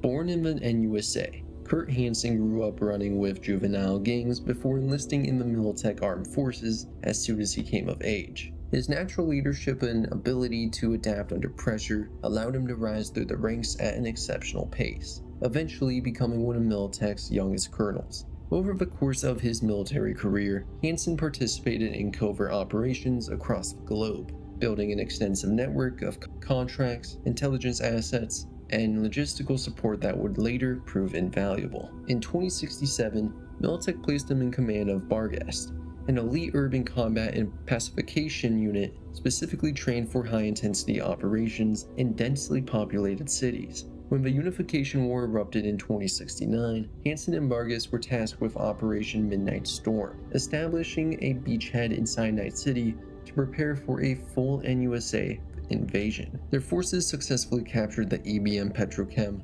Stadium in eastern Pacifica, securing one of the most strategically important positions in the city. But before the invasion could begin, the war ended. Following the signing of the Arvin Accord on June 9, 2070, Hansen received orders to withdraw alongside the rest of the NUSA's forces. He refused. Ignoring both Militech and the NUSA, Hansen abandoned his former allegiance and declared the occupied district his own. The unfinished development of Pacifica was transformed into an independent military enclave, and soon after, it was renamed to Dogtown. Barghest retained much of its military structure. Hansen remained its colonel, while his former officers served as his senior commanders. Although organized like a professional army, recruitment eventually expanded beyond veterans, welcoming mercenaries, experienced edgerunners, and anyone capable of proving their value. Publicly, Hansen portrayed Barghest as Dogtown's protectors and lawkeepers, claiming they kept order where Night City had failed.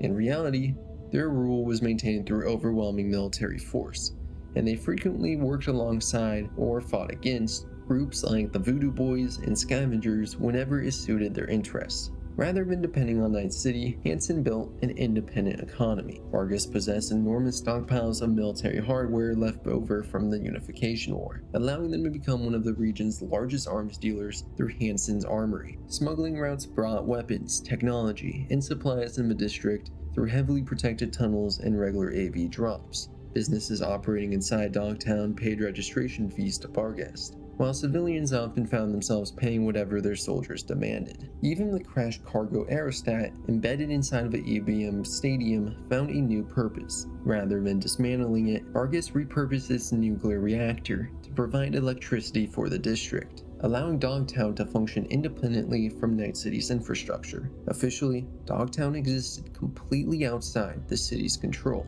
and many powerful people preferred it that way. Executives, smugglers, mercenaries, fixers, and criminals all found opportunities within Hansen's walls. The absence of conventional law created one of the world's largest black markets, where military technology, experimental cyberware, classified information, and illegal weapons could all be bought for the right price. But while Dogtown's elite prospered, ordinary residents lived under constant military occupation, trading corporate rule for the iron grip of a self-appointed warlord. In 2077, Dogtown became the stage for one of the most consequential events in Night City's modern history. After President Rosalind Meyer's Space Force One was shot down over the district, V found themselves caught between the NUSA, the FIA, Kurt Hansen, and the forces operating beyond the Black Wall. Depending on the choices made, Hansen's rule could come to an end, Dogtown's balance of power could be reshaped, and secrets surrounding Rogue AI and Project Cynosaur could fall into the hands of some of the most powerful organizations on Earth. Those events may have implications far beyond Phantom Liberty itself. Between Militech's hidden research, the growing threat beyond the Black Wall, and the fragile peace between the world's megacorps, Dogtown may have quietly set the stage for both a future Fifth Corporate War and the next major conflict facing humanity. But that's a story for a future video.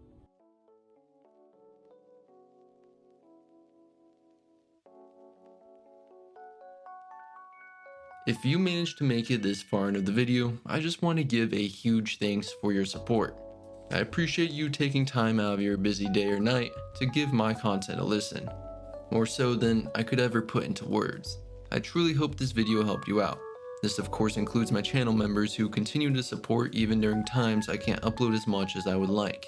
Expect to be seeing some exciting content in the near future as we approach the release of Edge Runners 2, including Night City Investigations, Rogue AI Invasion, Fifth Corporate War Speculation, my in-universe radio station on Spotify, and much more. Make sure to check out my other socials linked below to not miss anything I release. As always, make sure to have a great week, chooms, and I will see you in the next one.